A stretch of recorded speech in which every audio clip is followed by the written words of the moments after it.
at our venue. Welcome again to the final day of the 2025 Hong Kong Invitational. I'm your host, Nicole.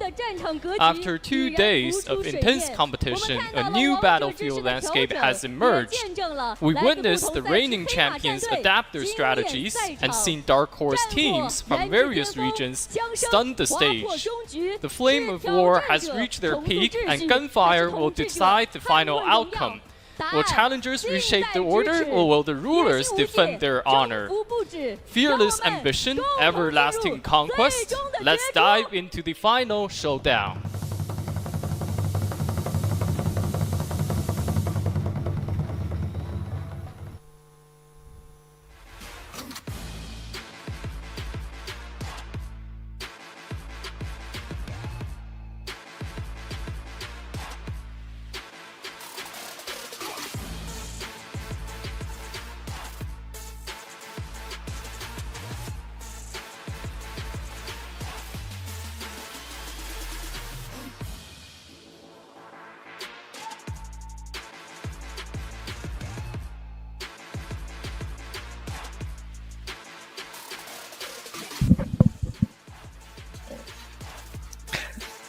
That's right. Good morning, good afternoon, and good evening to everyone worldwide as we finally begin the third and final day of the PUBG Mobile Hong Kong Invitational. Wherever you may be, we have 9 matches lined up for you today. And we will find out who will be crowned the champion of this Invitational. And of course, we'll find out who will be representing the PEL in the PUBG Mobile World Cup. My name is Dawood Sandstorm, and alongside me for today's games is none other than Neptura. Nep, it has been an incredible journey so far. Weibo has taken the lead in day 1 and have kept on holding onto that lead. The question is, can they hold on until the final moments of this game? Can they get themselves a chicken dinner after passing the threshold and crown themselves champions? That is the question, Sandstorm. Are we going to see a smash rule coming in here? Is WBG going to be able to get those 30 points and then go through and go ahead? No, wait, we're muted. Hang on, we're back. No, I was fine. Anyway, to come back through and get that win after getting 30 points. I mean, could they get 30 points in this game? Yes. It's possible. Look, listen, it's possible. Yesterday, I want to say when it comes to the likes of Vampire, they felt like, hey, we can pump some numbers when it comes to eliminations as well. And they managed to do that. Managed, I think, to secure 17 eliminations, almost on the cusp of getting 19 with an incredible record. They do have a history of always having, I want to say, like 1 or 2 pop-off games in these kind of stages, but consistency has not been their ally in this tournament so far, and they're going to need to do a heck of a lot more. But I think when we're talking about the top 3, when we're talking about the opportunity to claim the championship, at the moment, Nep, there's 3 people I feel that are in the conversation, and that would be Team Spirit, obviously, and then we have Weibo, who are still holding on to that very top. And the race between them is getting tighter and tighter, I feel, and LGD is hot on their heels too. Yeah, they are. There's not too much of a gap between them, right?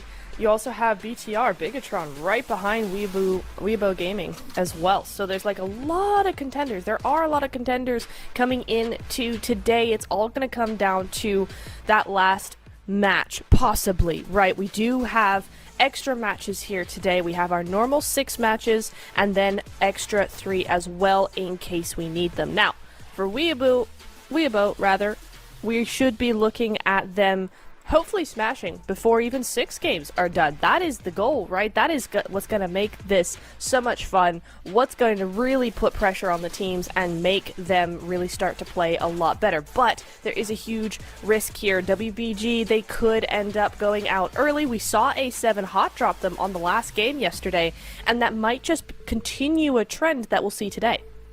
Yeah, that's exactly what I wanted to bring up, is the fact that, yeah, with you coming into the final day of the competition and you being in the lead, you are going to have a target on your back and everyone's going to be gunning for you. We saw that in the final game with Alpha 7 just hot dropping Weibo, like you mentioned.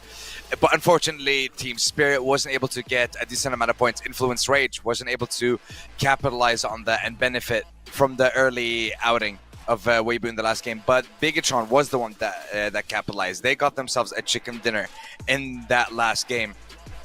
And especially with the fact that they managed to get 11 eliminations as well, stopping the Vampire in their tracks. And Vampires as well, just to kind of remind everyone as well. Yesterday, Vampires had 4 games, I believe. Well, 3 games actually, where they ended up in 15th, 14th, in 12th with barely any points, nothing to their name. Second half, they turned on. We saw them coming up in 7th with 5 eliminations, top 5 with 1, and then finally the second place with 17, which was quite a sensational game. And this right here, ladies and gentlemen, are the extra games. Now, keep in mind, all of today's games are, I mean, I want to say, technically, I want to say game 2 and onwards, or game 3 onwards, those are all extra. Because the tournament could actually, yes, those are actually optional. The first 3 games, the tournament can end in those first 3 games. If the likes of Weibo was able to get 30 points in the first game, or 15 in 1, 15 in 2, and then game 3, they get the chicken dinner, that's it, done. We don't even need games 4 to 9. No, exactly. I think that's really the big storyline coming through here. Everybody's wondering, are we going to get to game 3? Is that the only games we're going to be seeing today, or are we going to go all the way to match 21 now? We're here for the long haul. Whichever one it is, that's what we're here for. So we'll see how that goes. Will another team be able to surpass Weibo Gaming? I mean, we've seen it before. We've seen it several times now so far with this Smash rule, where the number 1 team sets the pace, gets all the points, but it's actually the second and third place teams that surpass them. That top place team just is unable to really compete in day number 3. We'll have to see, because it's really going to come down to this first game. I think we really are going to be setting the tone for today by this first game. If Weibo Gaming can come through, get a huge chicken dinner, they are set up for the Smash rule from game 2 onwards. That would be crazy. Now, more realistically, they're probably going to have a good game on this game, good game the first to Wrangle, and then we start seeing something maybe coming into that point threshold in game number 3. But again, there is that risk of getting hot dropped. Weibo Gaming could absolutely get hot dropped by 2, maybe even 3 different teams. I mean, it's all possible. I agree. Very much so. It is entirely possible for multiple teams to drop, because at the end of the day, they all need the tournament to keep on going. They all need the games to keep on going to allow themselves an opportunity to maybe get a higher rank, get a higher prize, or of course compete for that number 1 spot. But before we jump into our first game of the day, ladies and gentlemen, as you can see, of course, it is going to be on Sandhawk. The schedule and the map rotations are the same. And of course, when it comes to the extra maps, we had the schedule up, but we will remind you one more time. It is going to be Sandhawk, Erangel, Miramar, one of each map to make it fair. We're not prioritizing one map over the other, and everyone gets their fair share in the extra matches. But at this point, I would love to hear from the crowd. I'd love to hear from the viewers that we have. Who do you think is going to come out on top in game number 1? Who are you supporting in the PUBG Mobile Hong Kong Invitational? And also, I want to say a more specific one to the PEL fans out there that may be watching us on the English stream. Who would you like to see represent the PEL in the Esports World Cup? Because at the moment, there are some maths that need to be done to find out who's gonna, or who has a chance. But at the moment, it is quite clear that I want to say Thunder Talk should be going there without any issues, and I think number 2 should be Weibo, unless Thunder Talk end up in bottom 4 placements and LGD ends up second with Weibo winning. Then things change. I mean, it's so crazy how we're down to the last day, and literally anything goes. It could go either which way. We've got a race for PMWC with the PEL teams. We've got a race for the tournament winner here. We've got a race for all the other teams trying to catch up to Weibo Gaming, coming on through and trying to get some stuff done here. I mean, there is quite a big gap. Bigatron in second place, 103 points so far. Weibo Gaming has 122, so there's a little bit of a gap there. Team Spirit, 95. Influence Rage, 90. Vampire Esports, 79. So there is a gap between 5th and 1st place. It's all going to come down to the next couple of games to see where we're going to be going with it, how close those gaps can really become, and then who is really going to take that trophy home, because I mean, it could be anybody's game. If they get close enough and then we have 3-4 teams in that point threshold, it's game over for us. It's going to be awesome. Well, this is one of the things that I think a lot of people are looking forward to seeing the Smash Roll one more time. And I do have to say, I saw the announcement. It's not a spoiler coming in 3, 2, 1. When it comes to the point system for Esports World Cup and the Smash Roll for the maybe people want to read the news on their own. But yeah, so when it comes to the point system for Esports World Cup, or rather the Smash Roll, when it comes to the Esports World Cup, we'll talk about that when we get to the Esports World Cup, because right now we are here at the PMHI day number 3. And it is finally underway with our first game of the day, and a plane path heading from south of Camp Bravo all the way to Nakam. So that's not going to be, it's going to be a pretty okay plane path. And then again, with it being Sandhawk, it shouldn't be too much of a problem for these teams. But instantly, all eyes are going to be set onto Weibo Gaming in this first game. Will there be a hot drop? Do you even want to give them an opportunity to get close enough to that match point threshold in the first place? Well, so far, no one is hot dropping them. You can see them down to Camp Charlie, that side. They've got a big old split going on. Probably a really good idea, actually, to hold on to those wide splits on rotation, because even if you get hot dropped, you're going to lose 1, maybe 2 players at most. It's not going to be the entire squad. So that's actually a really good strategy coming into day number 3 when you are in the hot seat. So we'll see how that works out for them. In fact, a lot of teams doing that wide split through. You got DK onto the south side there with Docs, 2-2 split going that way. Vampires doing the same thing. Rejects have a massive split all on those vehicle spawns as well. So there's a lot of teams kind of splitting out, and this is where you might see start to see a couple of players moving off, and maybe you'll wanna, because this zone is rough. I mean, we're already at, what, 25% water in Zone 1? Yeah, this is what Sandhawk likes to do to us, and the fact that it's on the northern side as well. Let's see how that's going to impact the squads. And one of the teams I'm going to be looking towards, and specifically one of the players, is still going to be Federals from BTR. This man has joined, this legend has joined this tournament and surpassed quite a lot of people's expectations, I feel. And with the 5.3k damage that he has managed to secure, over 20 eliminations over the course of the past 2 days alone. I mean, he has almost a quarter of the team's points to his name only in eliminations. And God knows how many points he managed to secure as well, just by surviving and being able to assist his team. Definitely loving the resurgence of BTR in 2025. It has been a long time coming for this organization. Now, oh boy, no, Tony K! Wait! Why no gun? Why no gun? Why no gun? Unfortunately, not the best situation He's gonna be the first player. in. 3 out of 3 Sandhawks. No, 3 out of 3 Sandhawks. Oh my God, Tony K is just—he's the sacrificial lamb of Sandhawk at the PUBG Mobile Hong Kong Invitational. As LGD know, they have to start really strong in this tournament, in this day, in this game. Secure as many limbs as possible. They already managed to get 2, but they will lose one of their members. First one's gonna go down. Fu next. Tian will fall, but Ling will be there for backup. LGD get taken out. Wait. Hold up. Wait. Vampire won the fight. They lose 2 members, but they take down LGD. And now Schweppes, I would say the MVP of his squad from yesterday's game, he has been able to pull off an insane performance with 10 eliminations, the highest in a single game registered yesterday in the final game of the day. And we move instantly to Tian Milu. Oh. Okay, this is revenge for him nading himself, and he turns it around, but he will go down. Effect. Oh my god, this was a recipe for disaster. I am sorry that. Holy moly, but we're not done yet. Nev, there's another fight. Tiamba, QCZ up against KN. So many fights breaking out in the first couple of minutes. There is blood in the water, blood everywhere right now, all over the server. And BTR going to Spirit, third party, instantly take them out. 3 teams in 4 minutes are gone. What is happening? Crazy.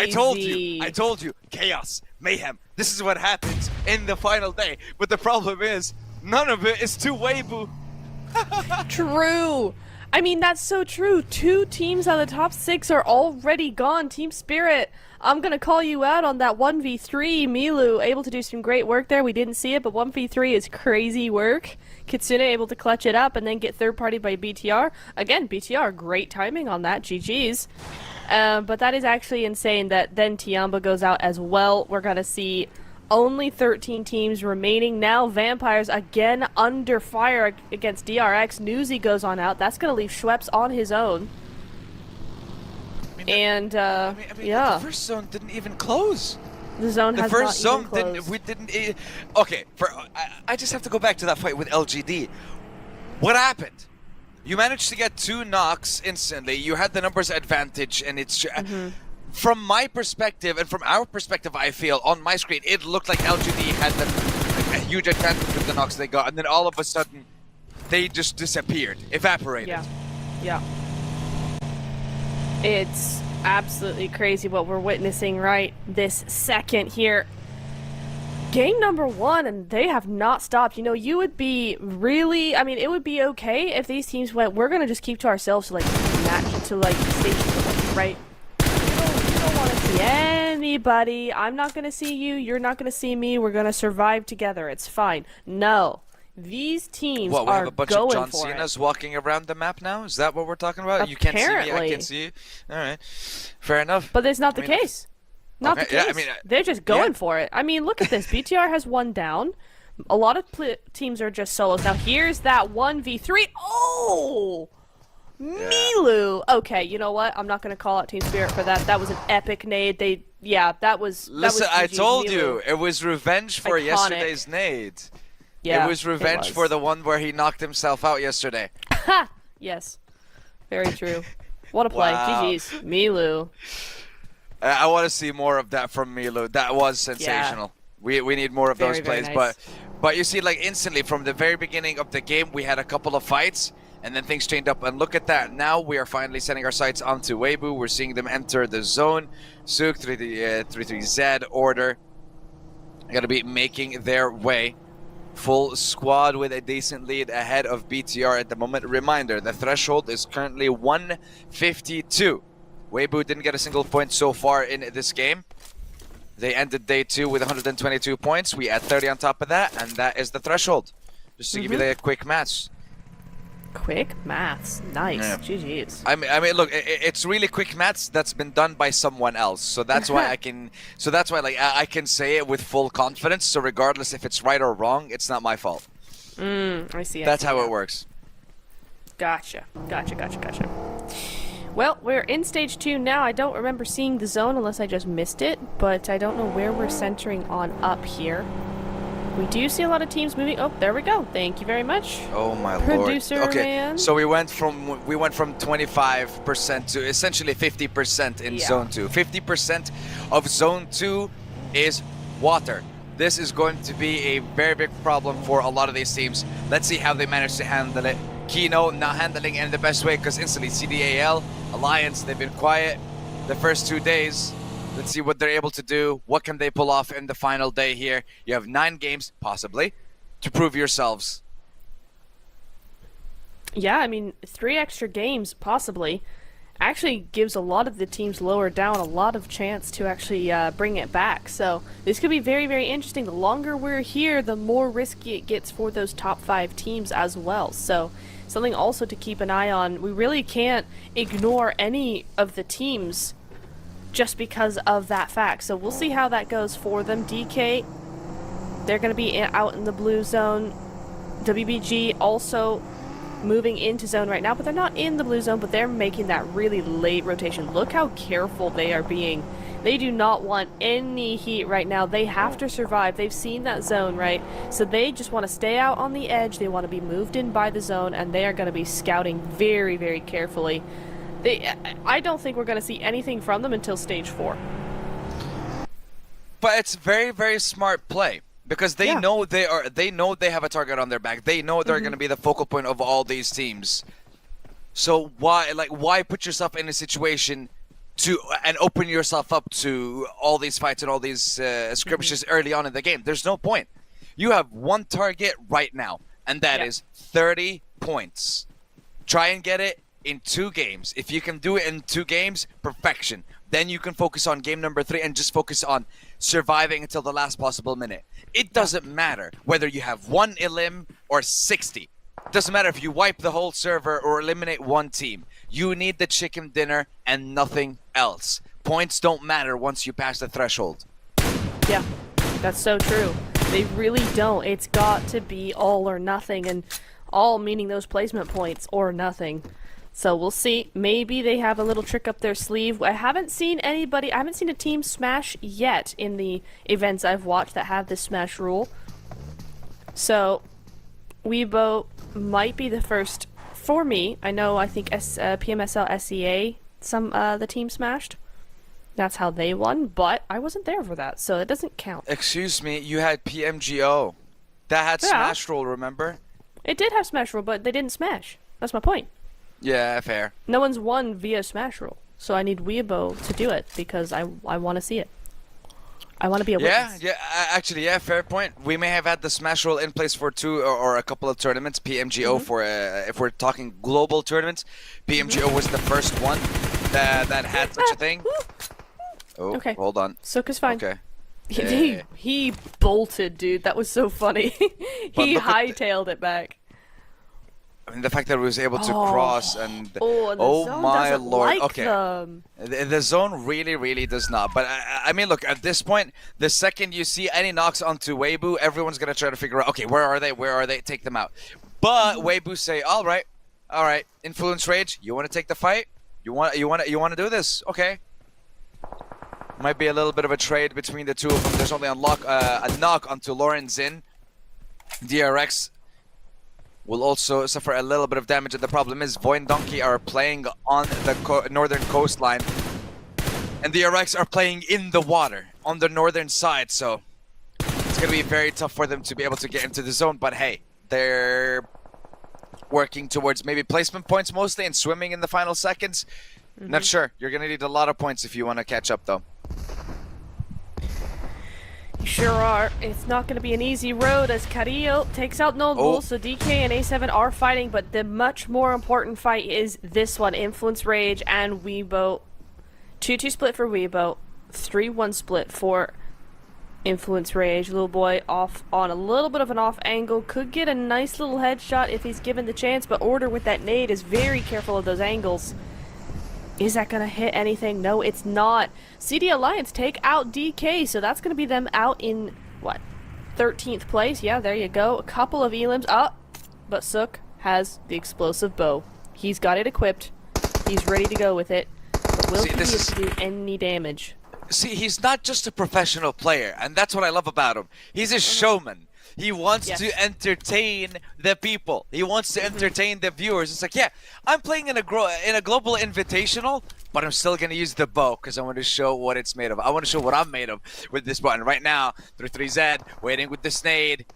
The flank of a lifetime for Influence Rage, but Diego saw him. Diego noticed him. Will be able to jump behind the rock. Will be able to get into cover. The DBS flick is not there. Lawrenson trying to follow up with the Smalley. Nade onto Diego. Massive damage. Still no knock. 3-3 peaks. Gets the knock onto Lawrenson. Follows up with the Molly onto Diego. Does it spread? No, BTR. But with a different angle. Third party coming in. And the fact that the third party is happening onto Influence Rage, and Federal setting his sights now onto Weibo as well. Will be able to finish him off. Snape securing the elimination. Weibo realizing this is a horrible position to be in. Maybe we don't want to take the fight. We want to get into the zone. They damaged a lot of the members of Influence Rage, but they have to get to the zone.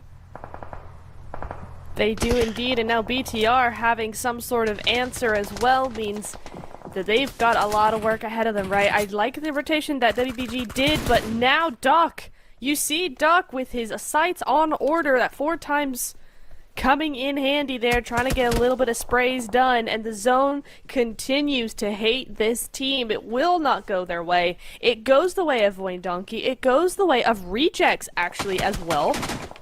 Both teams could really use these points. Rejects with 68 in 8th place. Void Donkey much further down, but we have seen some really cool stuff from them. If you're WBG, if you're BTR, if somebody has to win and it's not you, you definitely want Void Donkey to do this. Well, let's see if they do. And the thing is, right now, Influence Rage, they had a phenomenal day too, I want to say, getting themselves into the top 4.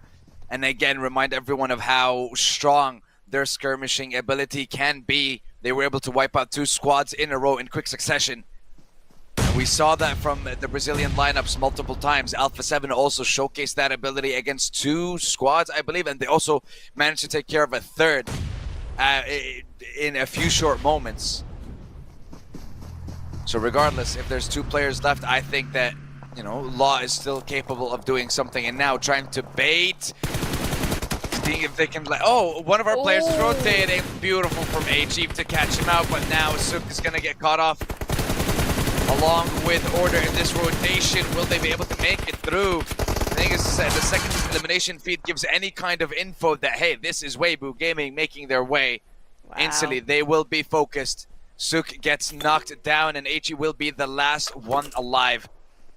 And his focus is, yep, get all those bandages, play for survival, and see how many placement points you can get. See how long you can stay relevant in this game. Because BTR are in a position to catch up. They have 4 players, they have eliminations, they have a position, and they have the will to dominate this game. Okay, we're going to be going to Game 9 the way that this is going. I mean, WBG have 2 points. I already agreed with this, yes. I made my piece. Yeah, they've made 2 points. They need 30. Sook goes down. It's just he alive. Are they gonna do it? I don't know. They've got 2 more teams to go before they get any placement points, and even then it's 1. So for WBG, this is not the 30-point game that they were really looking for. But I have to give it to him, that zone really messed him up. Hold on. What year is this? What year is this? Is this 2020? Is this heel strat all over again in Sandhawk? Yo, they're doing it all over again. Yeah, you remember the heel strat in Sandhawk? Mm-hmm. Oh, no, HE decided, that's it. I'm done with this healing. I want eliminations. And he manages to get one at the very end, steals one. Beautiful from him. But hey, the fact that it's against BTR, doing a little bit of damage, okay, we like that. But let's see what CD Alliance will be able to do here against the second place holders. Snape will be able to hold his ground against Leon. Iftar goes down, and Jimmy now trying to get the revive, but I think it's 1v2, 1v3. Yes, and BTR there. Look at the numbers, look at the eliminations. But look at Jimmy with the DBS. There we go. Bringing them down to one last member, but BTR, 113 points. And look at this. Alpha 7, they know they are on the hunt. They want to get that 3rd party done and dusted. Wrap up that fight. Wrap up whatever is left of BTR. It looks like they will not greed for it. They know that looks like the revives have been done, and BTR surviving. Just not knowing by how much they were able to get away from Alpha 7. And honestly, for Alpha, they should have done it. You're a full squad at this point in 10th place with 64 points. You needed to go for the push, because otherwise, what are you are 60 points behind first place. How else are you going to be able to compete and go for that #1 spot? You have to take every fight.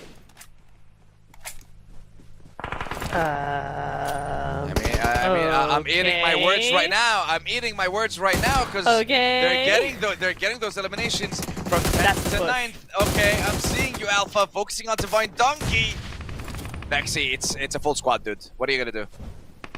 He's 1 HP. There goes a Molotov. And a dream. Backs him off. Oh, great Molly. He's gonna go down. There we go. Vexy gets taken out. No win for Void Donkey in this game. We have our top 4. Rejects with a full squad, BTR with 3, Alpha 7 with a full squad, and Thundertalk somehow managing to stay alive as a duo underneath that bridge. I don't know for how much longer, swimming. but they are there. They have been swimming. They are chilling. They're relaxing right now, but Reject has also been, I want to say, relaxing in that compound, holding on and being able to collect quite a lot of information about the teams around them. Leaderboard 13th, 9th, 8th, 2nd. Those are the teams that remain with us now. And BTR have an opportunity to catch up to Weibo and basically be on equal footing in this game. If they manage to get a couple more eliminations, I think even with the placement points that they have right now, they will be getting very, very close to Weibo. Not on equal footing yet, though. But as long as they are making the progress, that's what matters. And the progress that Alpha 7 is making is very good, especially in the first game of the day for them. Remember, they had the first chicken dinner in day number 1 on Sandhawk map. And then it was, I want to say, just a performance that has just been going on a downtrend for a while. And now we're finally seeing the uptrend again. Aren't we just? Really nice to see from them. If you want to start, have a good day. Starting off in game 1 with a win is a good way to do it. Yeah, we didn't really see that in day number 1 for them, but could we see it in day number 3? Rejects. Reggie getting taken out there, getting surprised by Thunder Talk. So they do go out in 4th place, but I think there's a couple of elims there as well. It's a good result for them, better than we've seen kind of so far. And A7 gonna get crashed on by BTR Sandstorm. Here we go. Wait. This game's gonna end in 21 minutes. BTR are going for the push on Alpha 7. Nades are gonna be coming in here. Molly will be the first to actually land. Trying to see if they can burn up to Chris Mafioso, stepping up with the DBS, gets met with a nade to the face. Revo now forced to go back along with Squash. Mafioso just providing information at this point. Nades being thrown time and time again by Alpha 7. The question is, will Reject try the third party? Will Reject try to end this game now as well? Alpha 7 suffering loss after loss, knock after knock. It's going to be 2 versus 2 for the side of BTR as well. Reject still have 3 members. They should be making their way. And they are. Define with the knockout to Satarlest. Federal's last member alive from the squad of BTR. Nox will be stolen away from Alpha 7. Precious points that they so desperately need in the dying moments of this first map. And now it's calm again. 3v2v1. Reject. After being stabbed in the back by Thunder Talk Gaming, they thought that their chances of winning this game were gone, but now things have changed and Carrillo will not be able to survive the damage from that nade. It's all down to Revo. It's all down to Divine and Reject. What can they do? Apollo, Divine, Julo versus 2 players. But those 2 players are not just any players.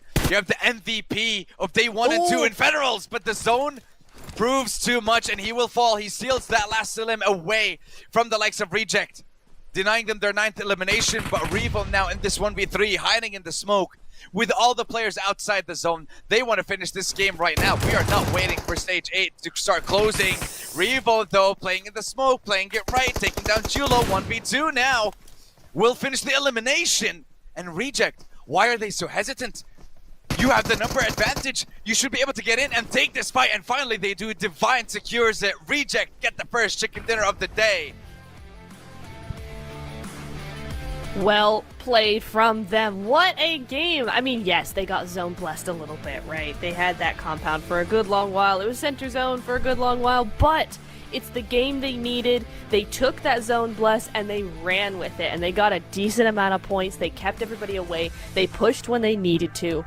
Really, really good game from Rejects. A little bit, you know, teetery at the very end there with Revo able to take out one of their players, but they got the job done. That is what we needed to see from them. I mean, where were they before this game? It was 8th place, right? That's not really what we were expecting to see from this team. So a good, decent win here is going to be about 20 points, puts them right back into the running, there we go, for that Smash rule. We're all waiting to see the Smash rule come into play.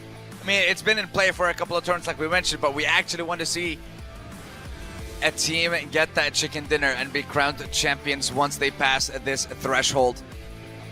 But I have to say, loving the consistency that we've been seeing from Reject over the past, I want to say, year or so. From when they won PMGO last year and still being able to compete at the highest level when it comes to PMGC last year and the year before. So hoping to consistently see more of this lineup, more of this organization on the international stage. And don't worry, we will be able to run down some stats. Want to see how much damage when it comes to our top 4, how many limbs when it comes to our top 4. Because BTR, they're still on the hunt for that, and they did get closer to Weibo. Question is, just how close did they get after that first game? I mean, that's the question. I saw on the leaderboard, on the automatic leaderboard in-game, that BTR ended with 122 points. That Weibo got 125, I think. So Bigatron seemed to have jumped up right behind Weibo. I'm going to have to wait for confirmation of that. But we could be looking at, all of a sudden, Bigatron contending WBG in a huge way. That was a mad nade from Milo. GG's I on mean, that one. look, the fact that 3 of them were running in from the same door at the same time, I'm not so sure about that. But hey, Spirit, you guys had an incredible day 1 and day 2. Not the best start to day number 3, but at least you got your bad game of the day out of the way. That means the rest of your games are going to be good, right? That's how this works. I mean, hopefully. That would be nice. We'll have to like, see you how just that stack up your goes. karma. Yeah. I'm surprised by WBG there that they just went straight into BTR. I'm not sure what that was about, but sure. Desperate times call from desperate measures, I suppose. Federals, again, able to do so much work with his team. Remember, I mean, look at the Elim count. 10 Elims on the board, and that wasn't even before they were done. So, a lot of Elims going here. I love seeing the step up from BTR. They have been showing us again and again how good of a team they can be under pressure. And this is no exception. I mean, look at those nades coming through from Federals. Huge, huge stuff. But of course, the win is going to go to Rejects. 9 eliminations, 1,800 damage, 19 total points. I mean, you look at 19 total points. Remember, they were with 66 points before this game. 19 points puts them right back into top 5. And that's exactly what they are looking for. Remain in that top 5. Remain close to that threshold and get even closer and closer. And those 19 points are definitely going to help them achieve exactly that. But still, the road is a very long one when it comes to getting to Weibo and then passing them and then getting to the threshold. It's not going to be easy, but we know that these are some of the best players in the world present right now in this Invitational. They have been invited to this tournament for a reason. And now is their chance to prove exactly why they are here. Reject have done it time and time again. Weibo have done it time and time again. They're fighting for being crowned champions of this tournament. They're fighting for an opportunity to continue into the Esports World Cup as well within the next couple of weeks. Now finally, let's have a look at the match ranking. Influence Rage, Team Spirit. Not a good amount of points, but look at that. BTR with 14 elims, Neptura. That is insane. That is huge. They tie for points with the winners of the game, but your MVP, of course, is going to be Divine. 5 elims. A big step up coming in from him. 32% team contribution. So, yeah, a really, really good show from Rejects. They did a great job on this Senhawk. Can they do a back-to-back? Can they pull it off in game number 2? We will just have to see. We will have to see indeed. Decent amount of damage, stealing a couple of eliminations. I see you, Divine. I see you. It's fine. A lot of people do that. We've noticed that happen in the games yesterday, especially with Schweppes, I believe, from Vampire, with those 17 eliminations. But they have to repeat that quite a few times. And finally, here we are at the overall ranking. Tianba still, unfortunately, sitting at the bottom of the leaderboard. I'm not sure what the squad is going through, but you have to be doing a lot more if you want to be able to compete at the highest level and you want to compete against the teams against you here. 122, look at that. And now, BTR within the first game have closed the gap, and basically you can say them and Weibo are 30 points away still from the threshold. 27 for Weibo, but hey, at least now it's a 2-horse race. Let's see if Spirit and Influence Rage will be joining. Oh my lord. He's still up here. I mean, you do have WBG, 33Z coming in here. Schwepp still is here. Top is here. Doc has been kind of eliminated from this race a little bit from the top 4 because it's Federals, 35. Look at the difference in elims that he's got, 35 to 23. Ain't nobody catching this man in the next couple of games. I mean, he's 1,500 damage ahead of everyone. He's, what, 15 eliminations, was he? 14 eliminations ahead of everyone as well. Okay, honestly, 1, BTR, where did you find this guy? And then 2, keep him. Do not let him go anywhere. He is absolutely insane, and he will do amazing things for you and your team, because he has proven that at this tournament against the likes of, you can see, we know Top, we know Schweppes, we know me, we do. We know you. And now we know Federals. Yeah. It is going to be wild to see him continue his journey here. I would love to see it. We're going to see it in that next match as well, Dawood. A wrangle is coming up. That it is. But before that, we're going to take a very short break, and we'll be right back. So make sure to get yourself some coffee if you're in Europe, because it is very, very early. It is 8:30 in the morning in Ireland, 9:30 in France. Get coffee, get tea, get something to wake you up, and we'll see you in the next game, boys and girls. See you in a few.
Ladies and gentlemen, we are done with our Sandhawk for the day. But if we reach these extra matches, we will have another one. But for now, we have 3 Erangels lined up for you in a row. And the map has seemed to decided, hey, let's have a centralized plane path to start off our first one. And I couldn't be happier with it. Almost splitting the map right down the middle from the southern side of the Sosnovka military base all the way towards Severny in the northernmost point of our lovely map. Once again, the question will be asked. Will we see a chicken dinner for Weibo? Or will BTR continue their relentless pursuit and the hunt for that #1 spot? As throughout the first game, they managed to catch up to that 122 mark that Weibo has set and only stand 3 points behind them in the overall leaderboards.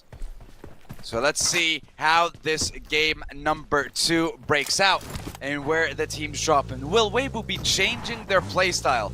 Because Nep, we have noticed that yesterday, or rather in the first game, not yesterday, we have noticed in the first game that they have been playing a little bit different. They've been playing a little bit more reserved, it seems, in the first couple of minutes. I want to see if that's going to impact them in the rest of the games and if that's going to change how many points they actually get. Because that's just one thing I'm very curious about, especially with a team that's in first place with a Smash rule in play.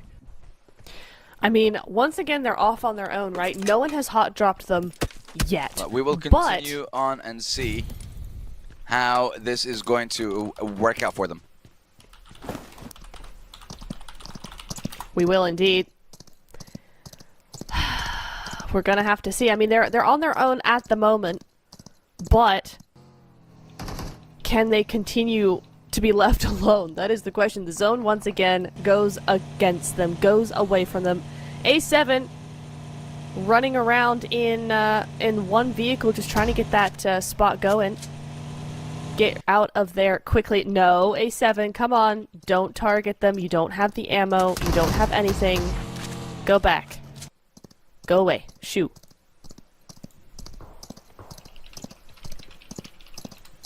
Well, that's not a nice thing to say, Nap. You can't just be saying shoot to people.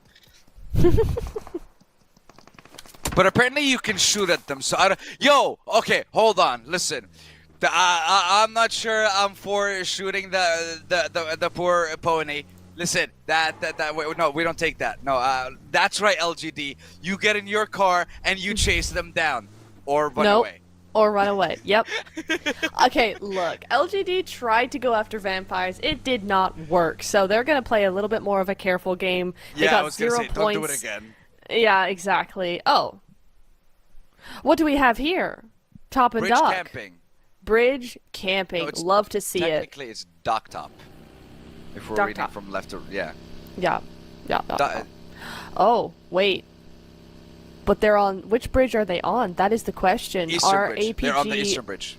Okay, so Reject's about to have the scare of their lives as they come rolling on through. Tiamba's there as well. Rejects, don't go. We have seen the future. We know your fate.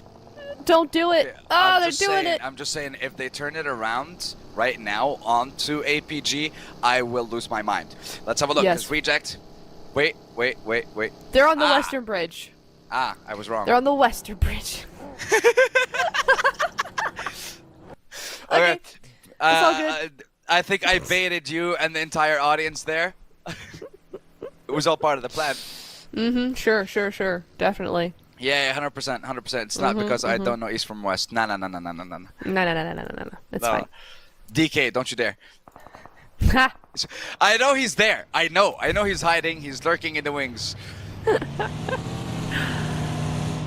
Oh. I mean, this is another team we've not seen much from. Kino. No, they had a good first day. Yeah. They had a good first day, and then it kind of I want to say maybe ran out of gas. We weren't able to see them perform. Yeah, it fizzled out. I think so. But I mean, I don't think I personally expected, let's say, like a top 5 or a top 6 from them, but at least performance-wise, they won. They were great, but the consistency was not able to shine. And then again, only a certain amount of teams are able to show that level of consistency at this level of play. Oh! Team Spirit! Oh, they're doing it again! It's special, baby. The team spirit special. And look at that. Drifting and it's to roll the car off, and then you have no need for the hovercraft. Lol. Beautiful rotation by Team Spirit. Just waiting for them to fix it. That's okay. Guys. Oh, no, don't flip it into the water. Kitsune is Careful. Okay, no, not Gee, okay. oh. Now you're just spinning the car, brother. Okay, that's right. Just get in the hover. Oh, yeah, that's... There you go. Okay. We jinxed it. Now they're sad. That's Look sad. at that. They're looking back at the car being flipped. No, I'm so sorry. Man, that's annoying. But yeah, we did see honestly, it. At least we saw the rotation. I felt annoyed, but okay. We're getting the team spirit special rotation, and we're also getting Razy now with the flying rotation. Oh my God, this is what I love about this game. This is what I love about this tournament. Thank you very much, production, for catching up and giving us these incredible moments in this game. Seriously, thank you. Nice. Honestly, what we're missing right now in this moment specifically, loading screen music or elevator music. Yeah. This is what we're yeah. Yeah, exactly. CD Alliance have a really nice little split going on onto the eastern side. Well, okay, just taking shots. Are we right now? Is this what's happening? Yeah, Okay. that's cool. It's all good. It's all good. I'm not sure where APG went though, because Team Spirit also used the eastern side of the bridge and obviously made it through. So I'm confusion about I that believe it was a military base drop, while we have CD Alliance that dropped towards Novo, if I'm not mistaken. Or there was a team that dropped Novo, and BTR, or not really, rather not BTR, but it was, hold on. APG, yes, it was APG that dropped into the military base, and then they went to the western bridge. Yeah, but they must have regrouped. They must have regrouped. Yeah, because the zone was focused towards the likes of Fairy Pier and stuff like that as well. So they wanted to, I guess, gamble with the 50-50, depending on whether it goes to the mainland or if it goes to the military base islands. BTR with a scenic rotation. I like it. Yeah, just, you know, catching some waves. It's fun. But they're going to go up onto the beach. Boom. There we go. Right behind their teammate on that, on the, no, it's not a hovercraft. What is it? Glider. There we go. The glider. Yep. So now I don't know what kind of hovercrafts you've been seeing. Yeah, I know. But that is definitely not a hovercraft. It's not one. It isn't one. You're right.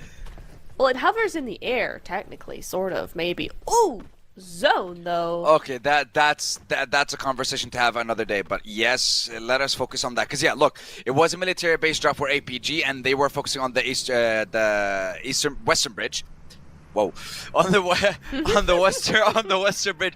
But you see, the second that the zone shifted, and we still don't know which island it's gonna end up on, they instantly left the bridge and and I think they're going to focus on one location, because you can't have that split.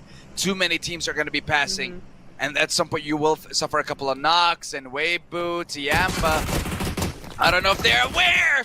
Looks like they were. Bomb was not ready. 3-3-Z with the flick. No way. No way you were able to turn that around onto Tiamba, who has been chilling here from the beginning of the game. And you take down 2, you lose nothing, and then you have Milu along with A-King left. Wow, I have to say, that was a heck of a turnaround by Weibo. It sure was, but it's not over yet. You got Milu over on the cliff side. We've seen what he can do. You also got A-King there inside the building as well. Sook is on that off angle, just gonna try and keep Milu in check here. But still, are they going to be able to do what they need to do? Milu might just leave here, might just try and rotate. Sook taking shots. But I mean, where do you go from here? If I'm Milu, yeah, I was going to say, oh, take the garage, but no. Weibo's already got it, so there's nothing he can do except cross that bridge, leave A-King behind, and maybe they'll just forget about him. Oh.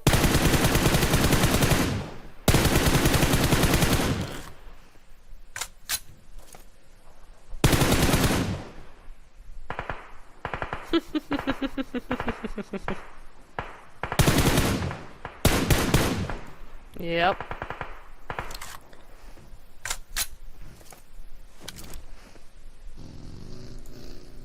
They are too good. Also, in the Elam feed, we saw Doc go out to A7, so there's a clash definitely over onto that bridge as well. Something to keep an eye on when we're looking towards those two teams. They are neck and neck. Well, not anymore. 75-74 as another player of APG does go out. I think that was Zul getting taken out by A7. So that is something definitely to watch as we get further into the game. And CD Alliance now trying to move on in and get rid of Kino at the same time. You see the scout coming through here. They're just waiting for that team to go ahead and see what happens, right? Better them than us. If they're going to get gate kept on this bridge side, they do have a couple of shots taken out towards them because it is A7 on the board. Here we go. And this is going to be where CD Alliance might just fall. Yep, that's going to be 3 Elams going the way of A7 immediately. Jimmy just able to skirt past, get outside of the zone, get outside of everything here. But Revo going to be taking 2 of his players. His teammates taking out another one. It's just Jimmy now.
Seven already? Okay. Okay. Oh!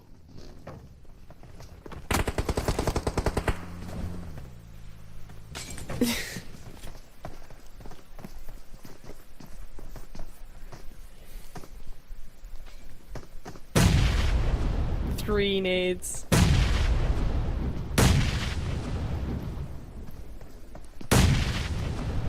There we go.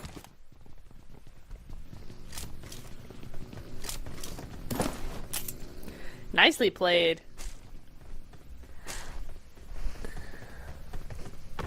I love how quickly they regrouped. Like, the cavalry came in. As soon as they realized that there was a player there, they all came rushing back, and that spelled the end for A-King 100% there, so GG's. Thunder Talk Gaming, over on the island, they're looking up against, I believe that's gonna be, is that DK potentially? Yeah. LGD though, over onto the bridge. LGD and KN. Void Donkey as well. Yeah. Yeah. Oh.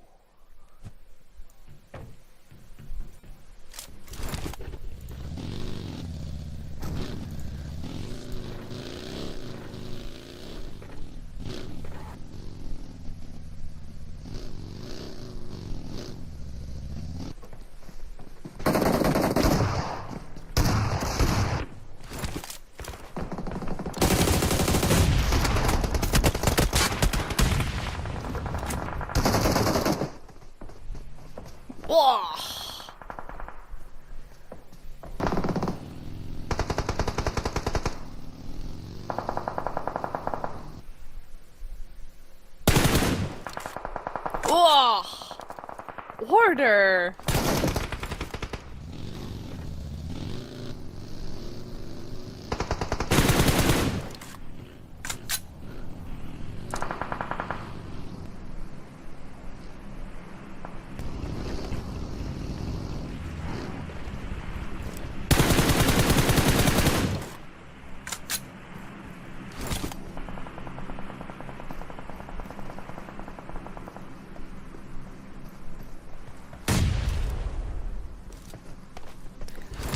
I love how that last match has made WBG so angry. I mean, yes, they've lost 2 at the moment, but 6 elims on the board. It's a much better game than they had previously, and with BTR out of the equation, they're able to just really step up, get the job done, get that gap back. And remember, the smash point threshold is 152, so WBG getting closer and closer to that point. Team Spirit as well, at 100 points. They still need 52 to go. Can they do it realistically? It's going to be hard, but we do have 9 matches available. It is still possible. So we'll see how that goes. Nice nade, going to tickle a little bit of the damage off of Order. But right now, Order just really needs to regroup, get back to his team. But he wants this elim. He's looking for it. Be careful, Order. He's got 3 elims at the moment. He's looking for that 4th. But don't get greedy with it. Oh, he can't get greedy when he's got his backup. Sook takes him on out, but Law could ruin chances here. Yes, he does. No!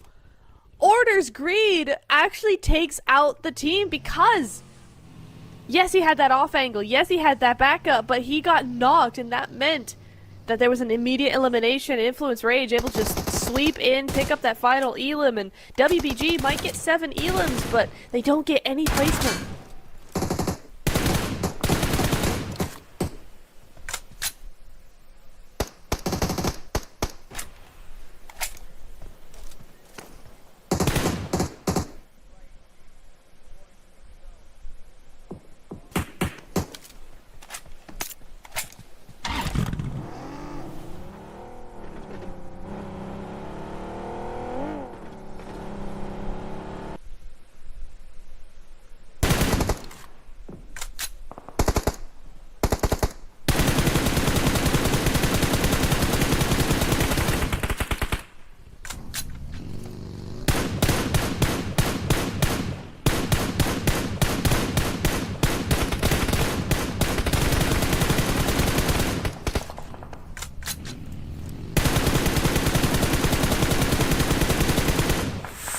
Ling trying so very hard to stay alive, but he might not be around for very much longer. The zone does center up. There's still water involved, so Void and Donkey actually out in the water are able to hold on to maybe a few more placements before they go out. A7 though, the big focus is going to be on them right now. A7 and Team Spirit as well. Center zone looking very happy. The rest of them are all on the edge, and if either of those teams can just hold on to their position and keep teams from coming into them, then they should be looking very, very good for this match.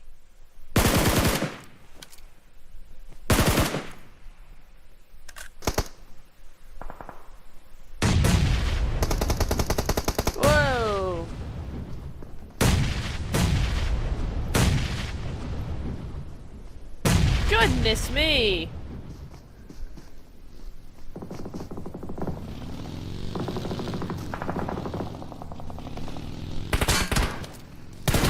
Wow. What? How?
So nice. So good. Great to see.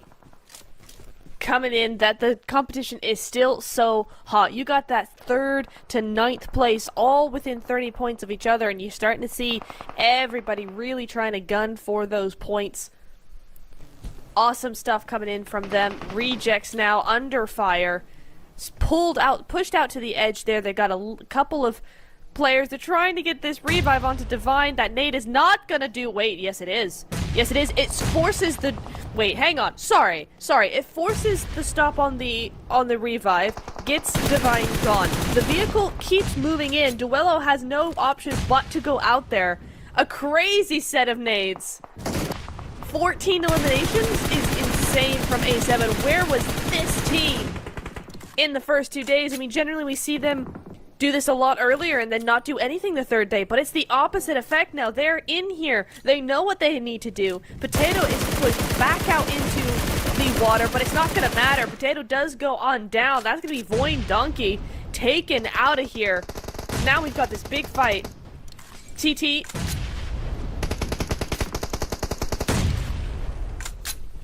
Mm-hmm.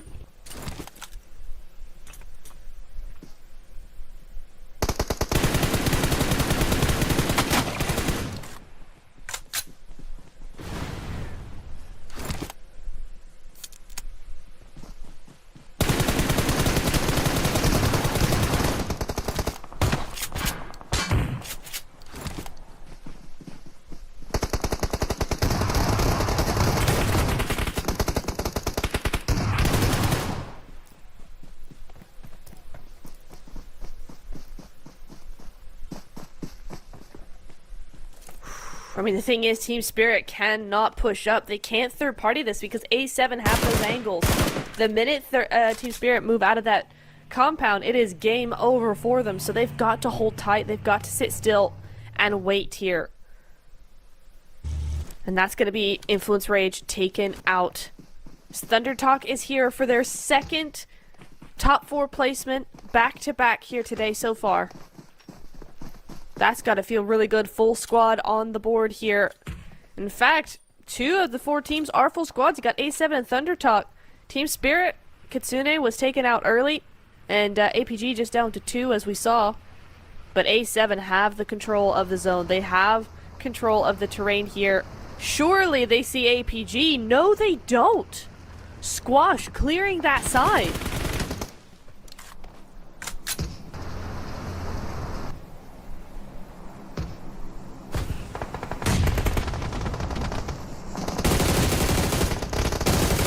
Wow. Whoa!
Final moments in this game now. Alpha 7 versus Thunder Talk Gaming in a 4v1 situation with a record-setting performance by Alpha 7.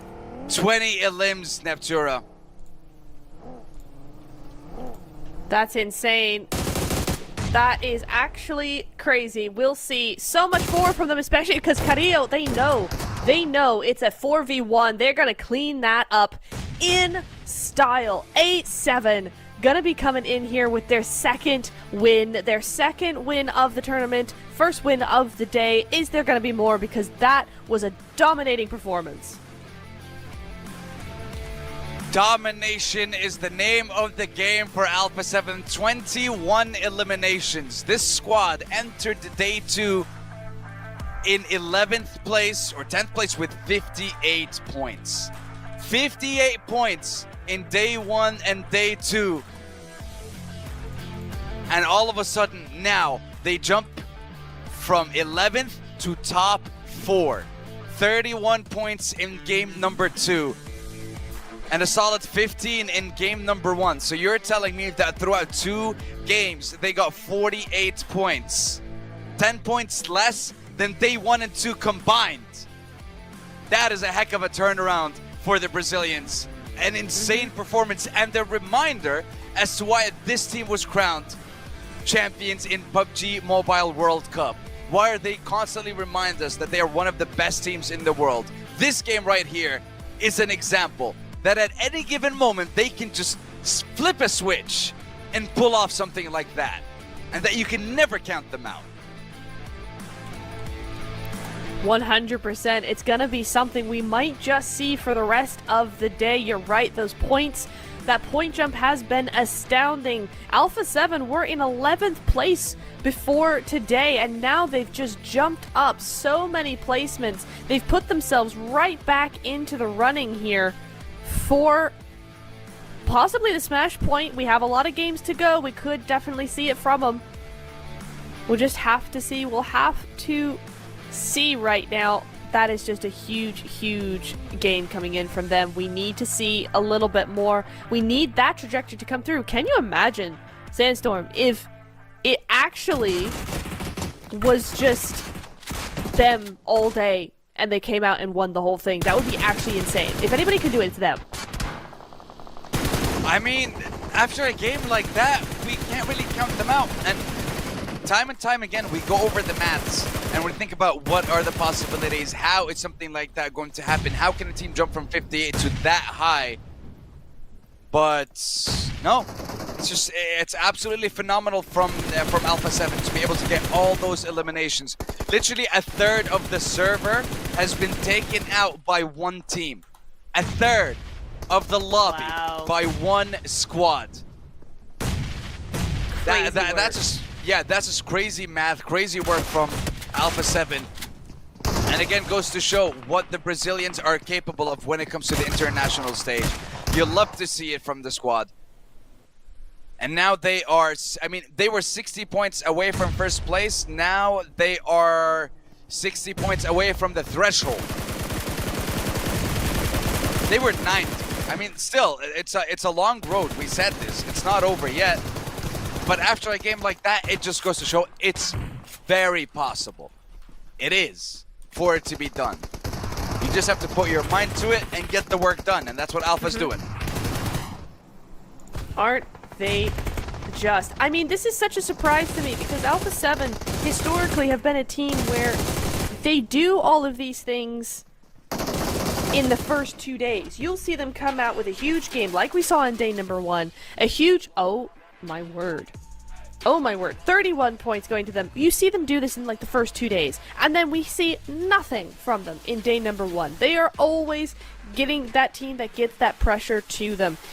This game is absolutely very different. This tournament, this weekend, second place in game number 1, first place with 31 points on the board in game number 2. It goes to show you, Sandstorm, 30 points is achievable. WBG, where are you? I mean, look, they're still here. They got themselves 7 points. And a reminder, the only thing that matters is getting enough points to pass that threshold and then get a chicken dinner. So Alpha 7, from Weibu's perspective, you can set all the records that you want, but our consistency in day 1 and 2 put us in the situation that we are in. But Revo put himself in a situation where he is the MVP with holy what? 15 damage shy of 2,000. Wow. 15 damage shy of 2,000 in one match. 9 eliminations. He may not have gotten most eliminations in one game, in one map, but he certainly has most damage in this one map. And now you can see 4 teams cross the 100-point threshold. And Alpha 7 now showing us they are in it to win it too. 5 teams from 4 different regions in the top 4 now. Insane. Insane coming through from all of these teams. We have so many teams now on the top of that leaderboard. Over 100 points, gunning for that 152-point smash threshold. We love to see it. This is going to be a spicy few games, and you see Revo soaring into number 3 out of our top 4 elims. Yes, Federals is still going to be number 1, and actually not going to see any representative from A7 in the top 4 damage just yet, but certainly in terms of elims, they are right there. That they are. And the damage numbers still don't lie. 6,691 from Federals. Ridiculous damage from him and the rest of the squads. But, ladies and gentlemen, that was only the second game of a possible 9 that we have lined up for you today. We're going to take a quick break and be back with match number 3 and our second wrangle of the day. See you in a few.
We are back at it again, boys and girls, coming to you live from an undisclosed location to bring you all the hype and all the action for the PUBG Mobile Hong Kong Invitational.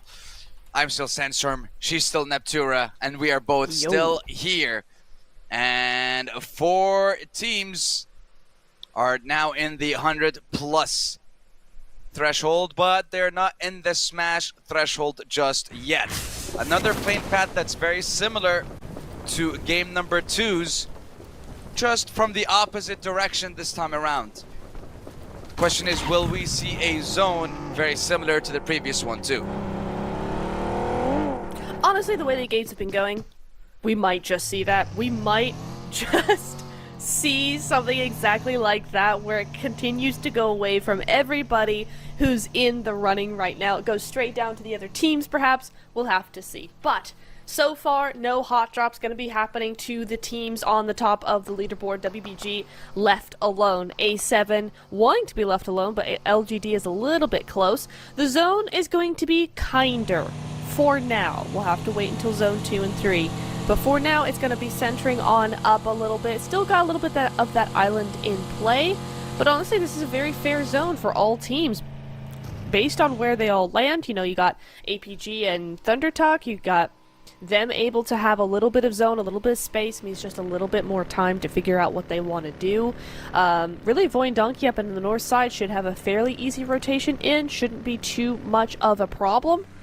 But we will see how that all shapes up later on. LGD going to be moving to the south side, down to Crates, down to South Georgia Pole. A7 have the north.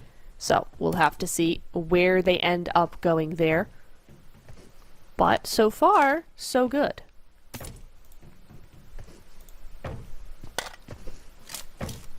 So far, so good indeed. And right now, when it comes to the likes of Influence Rage, I mean, right now you have to rage after seeing a performance like that from Alpha 7 and them leaping from 11th to 4th in 2 games. Yeah, so 58 points. Yeah, so ridiculous performance for them to jump to 104 in only 2 games. 2 more games like that, and they pass the threshold. Obviously, I'm not saying like 2 30-point games here, but just 2 more performances where they shine like that with 10+ elims and placements in the top 3. This is the Alpha 7 that we know. This is the Alpha 7 that we are used to.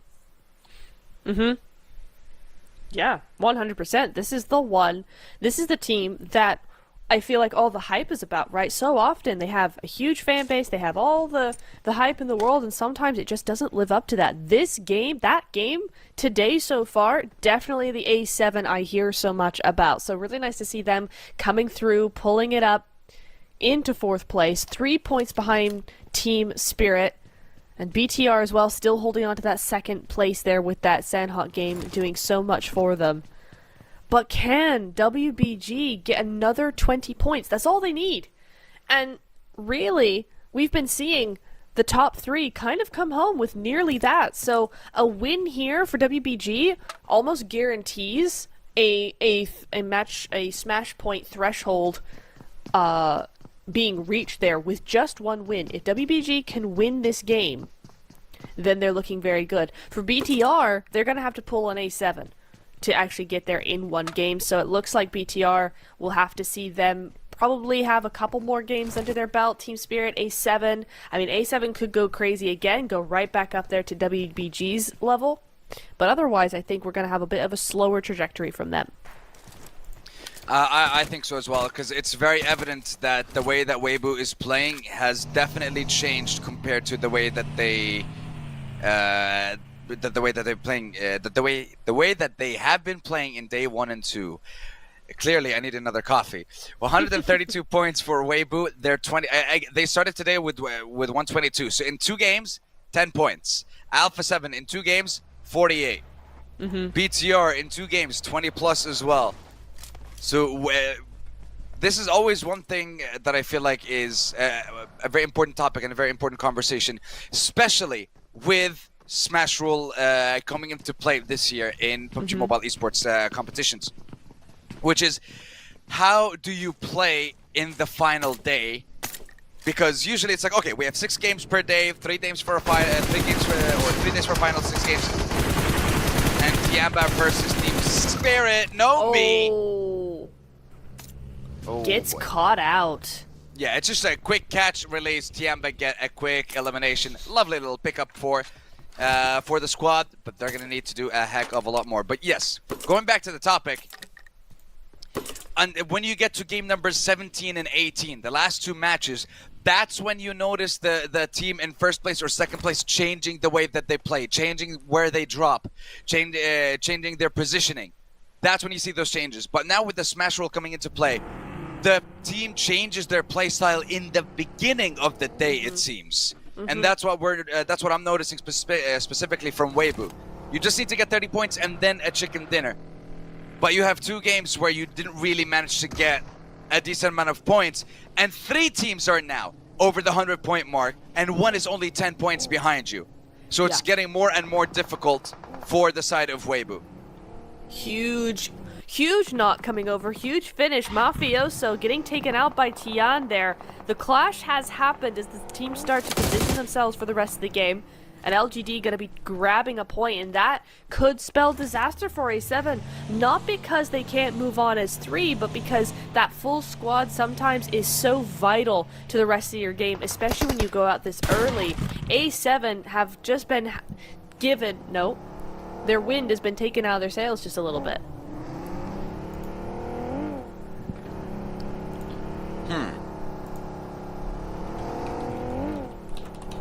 Yeah, losing that 1 player is definitely going to impact them 100% after that.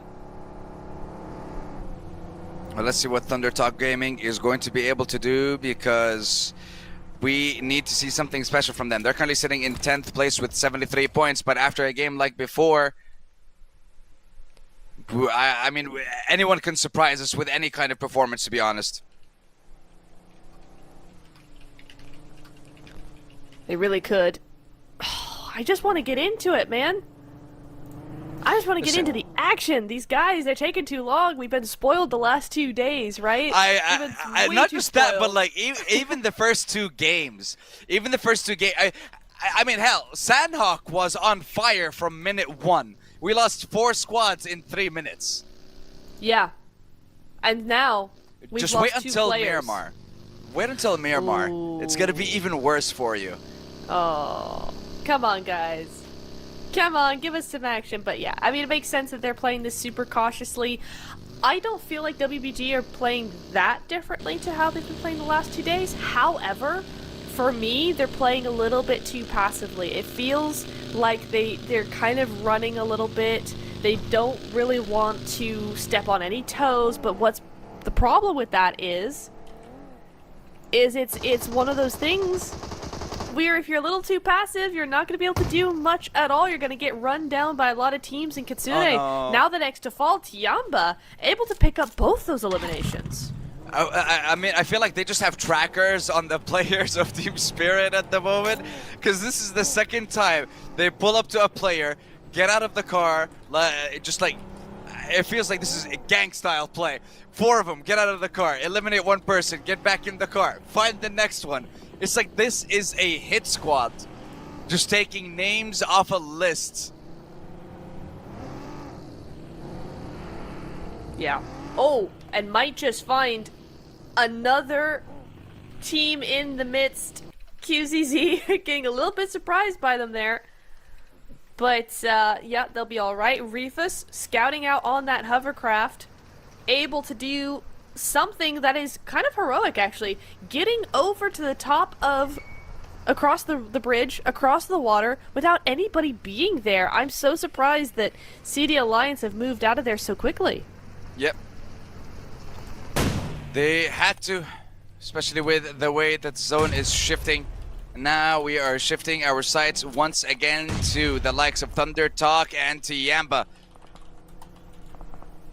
AJ trying to see if he can just get seating to heal up and then maybe move away. But they do have the advantage in one of the knocks onto Tiamba. Tiamba, what is the decision? What is the call? Will you be able to get out alive?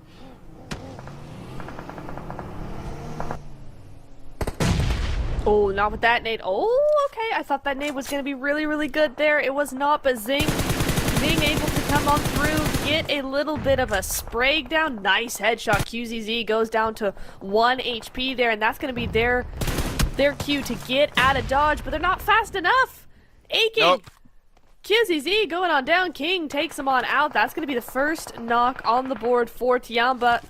1 elim, 1 knock so far. Can ThunderTalk actually bring this back and get some points? Because for ThunderTalk, yes, they need those points. They're in that top 10 at the moment, but there's still too many teams close by. They need to gain some momentum today to get that gap a little bit bigger. That they do. If they want to close that gap, specifically with the likes of Weibo and BTR, it's going to be a very tough task. Another team that we didn't really get a chance to talk about a lot, which is LGD. LGD is one of those one of the squads that needs a decent amount of points to be able to qualify for the Esports World Cup. They were in a very good position as well, and right now the zone seems to be smiling in their favor as it heads on over towards the side of LGD. But let's have a look and see what Weibo are going to do in this game. Finally entering the zone. They're still a full squad, and they are running into multiple people in their rotations.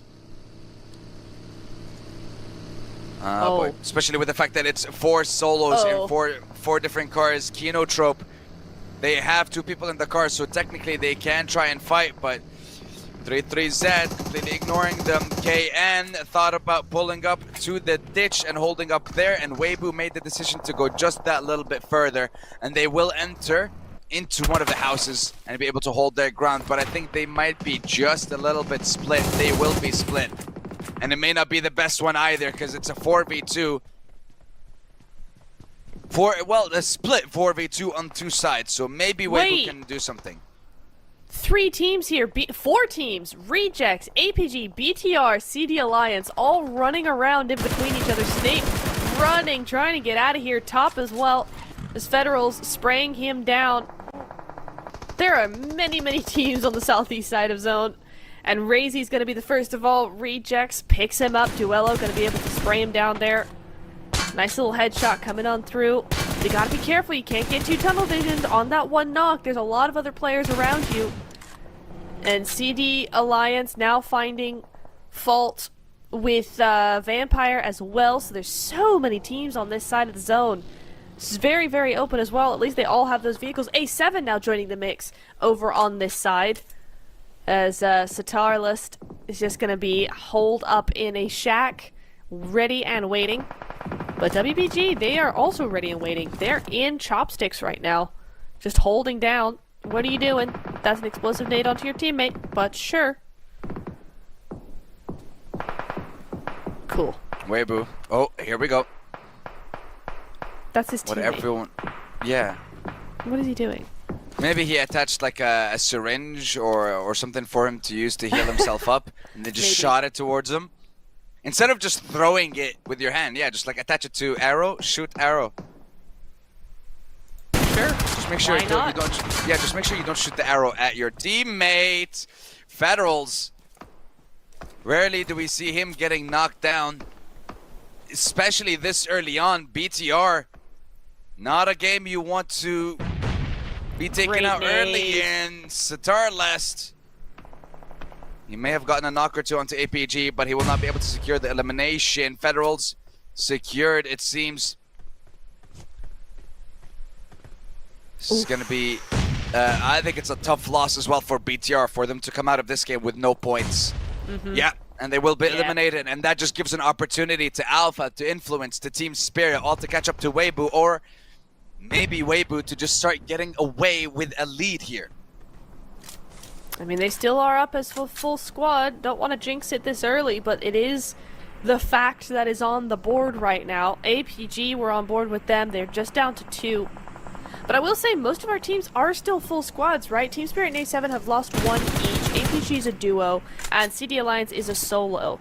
But other than that, or Tiamba has 3 as well, but other than that, everybody is a full squad right now, which means this is a very, Very nice nade. That means Tiamba's out. We are back up to mostly full squads here. Brilliant nade from Rifus, and that's going to be 5 eliminations for him. Ridiculous. And just to put it into perspective, we've lost 2 squads so far. He himself has 5 eliminations to his name. We'll get back to that topic later as LGD and Alpha 7 face off. Carrillo is already knocked down. LGD, they lost Lings and Alpha, I believe, or rather they're on blinking health bars. But Ling is the one that's getting revived. Carrillo might burn to a crisp, and he does. The point will go over to Tian of LGD. Revo now trying to fall back because it looks like Alpha 7 are on the back foot with only 1 member left alive in LGD. Did mention the zone favored them earlier on, and now they're trying to push that advantage and gain something out of it. Nade on the door as Revo exits. No knock just yet. Revo trying to run away and see if he can play survival at least and get some placement points so that Alpha doesn't lose the momentum that they gained over the past 2 games. But would you look at that? Another team, another challenger approaches, and this time it's going to be Vampire.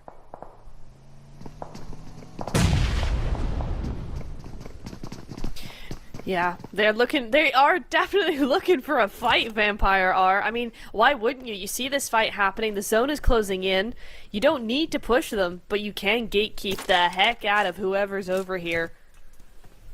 So, I definitely see Vampire probably picking up a couple of elims. Revo trying to get this high angle. LGD understand the danger. They're going to get out of dodge. They're going to leave him for Vampire most likely here.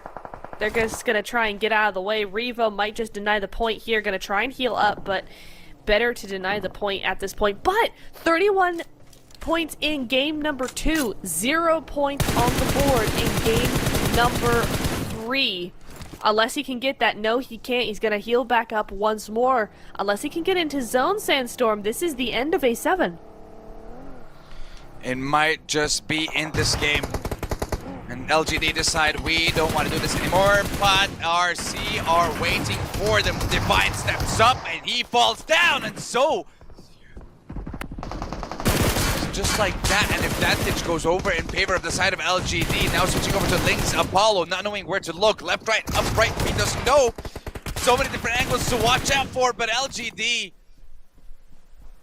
end up getting absolutely wiped in that fight, and Vampire step up to reject, who are smack dab in the middle of the zone at the moment. APG might also pull up to them.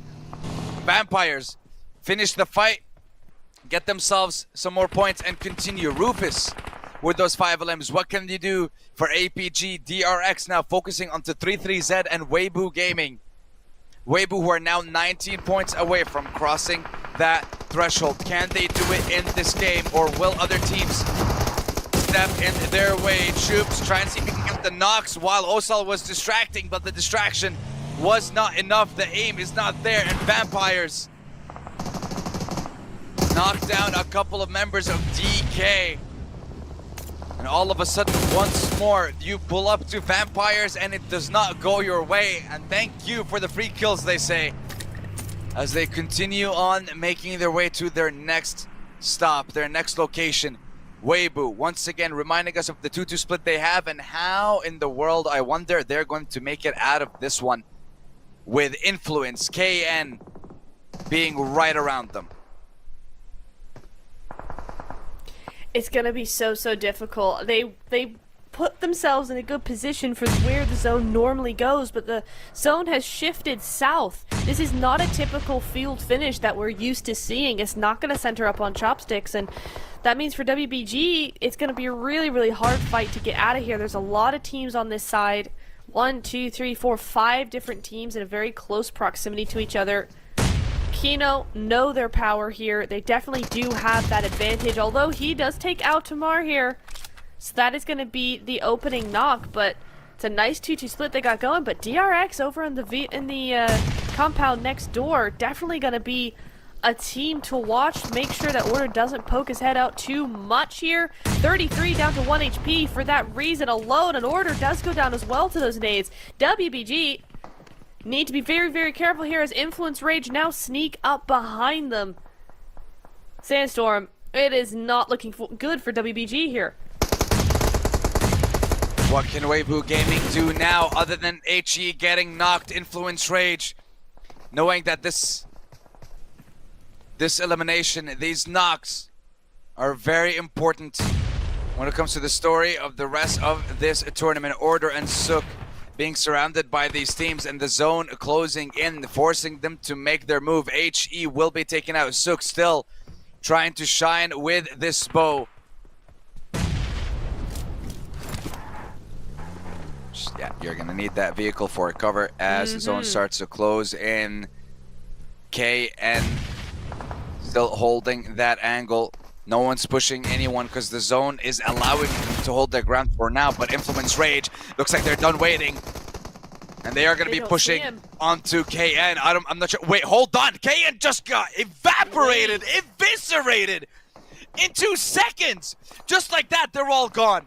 And now, Weibo trying to see if they can turn it around. And third party, I think it's a 3v3 at the moment. 3-3-Z. Yes! Diego Lawrence, a jump shot from Order. This world champion takes them all down.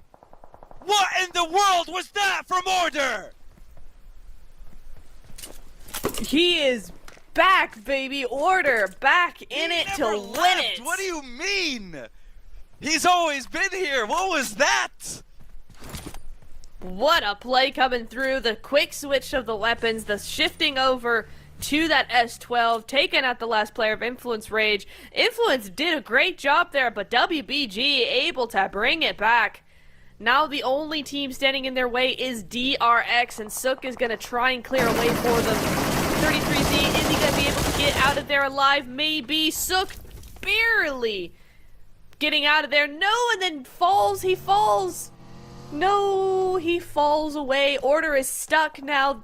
WBG getting absolutely smothered right now. Sook fell out of the vehicle. 1 HP means he goes down. Order all of a sudden is a solo. What was going to be finishing a fight as a 3-piece now means Order is all alone.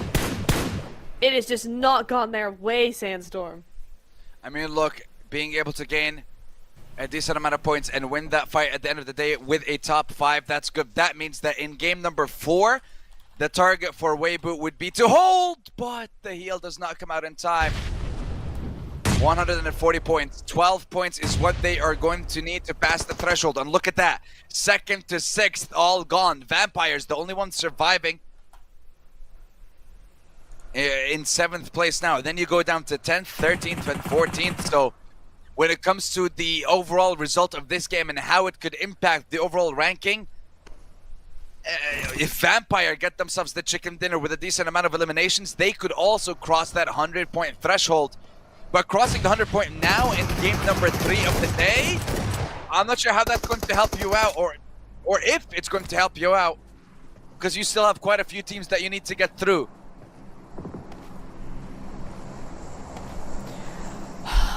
I mean, at least for the top 5, all the teams over 100 points, right?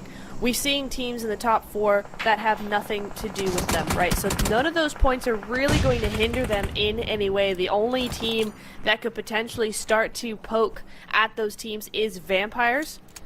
So if they go out, I mean, they've had a really good game. 6 points on the board in Elam's top 4 position. It's good, but it's not good enough just yet. It's not an A7 that we were seeing in the last game. So all of these teams now, yeah, they can get points, that's fine, but for WBG, for BTR, for Team Spirit, you're not looking at a risky win here. You really aren't. But let's see who will be getting this win. Can Vampire catch up to Influence Rage and Alpha 7 and join them in the 100 points plus? Or will Thunder Talk Gaming, who currently have the 7 eliminations to their name, be the team to do so?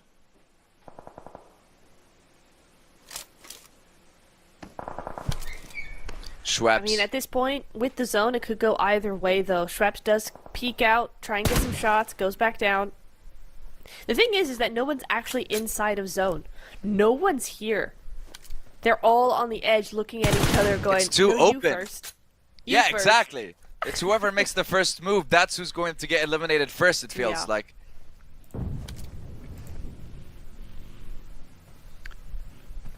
And all we can do is sit here and wait. We've said our piece. Voindonkey here as a solo. Maybe not for much longer. Vexy now under fire, under those nades. I mean, who do you have to win this though, Sandstorm? Because they're also equally placed right now. Advantage-wise, I mean, definitely has to be ThunderTalk and DRX. So I mean, yes, positionally, I'm not thinking about that at the moment, but it's just the fact that they have more numbers. Yeah, so that would be the first thing I'm looking at. 2 is they have more utility in DRX's favor, more smokes, more nades, more mollies, even though it's just one more molly. I think the utility is definitely going to help them out a lot more, especially with it being 2 smokes for the likes of ThunderTalk. How are you going to be able to get yourself into cover or provide yourself any kind of space to work with if you don't have the smokes to give you that time? So I think DRX, they're the ones in the driver's seat, and if they can deal any kind of damage to ThunderTalk before the fight with the rest of the squads begins, it should be their game, and it should catapult them from 13th all the way to 11th. Not much of a catapult, but more of a yeet than a catapult. Ain't that the truth here? Wow, they've slowed this game right down. Nobody wanting to be the first to make a move here. Nobody wanting to do anything other than hold, as they're just going to wait for that zone to push in. It will push in just a couple of seconds here. The new zone, stage 8, will be happening. You see ThunderTalk already waiting, ready to go. It goes to the side of DRX, but ThunderTalk aren't going to have anything to do with that. They're going straight through. They're not going to allow DRX to have any sort of advantage here. Pushing in onto the north side. This could be very, very good, but Vampires now just need to hold. They need to wait for this fight to finish. There you go. Sai's going to take out one, but gets traded off. Sating goes down. It's a 3v3. AJ now feeling some shots, feeling the heat a little bit. That nade trickles his health down just to 1. As Schweppes now moves in. This is Vampire moving in, third party and cleaning up. Gets taken down very, very low. Not going to be able to do much there. Has to fall back. Yaula does go out. That's So is able to fight on 2 different angles here. DRX fending off 2 teams at once. And meanwhile, you got Voindonkey just chilling in the shack. Yeah, I mean, he doesn't really need to do anything for now. Just hold on for dear life and let the rest of the squads deal with each other. And then play...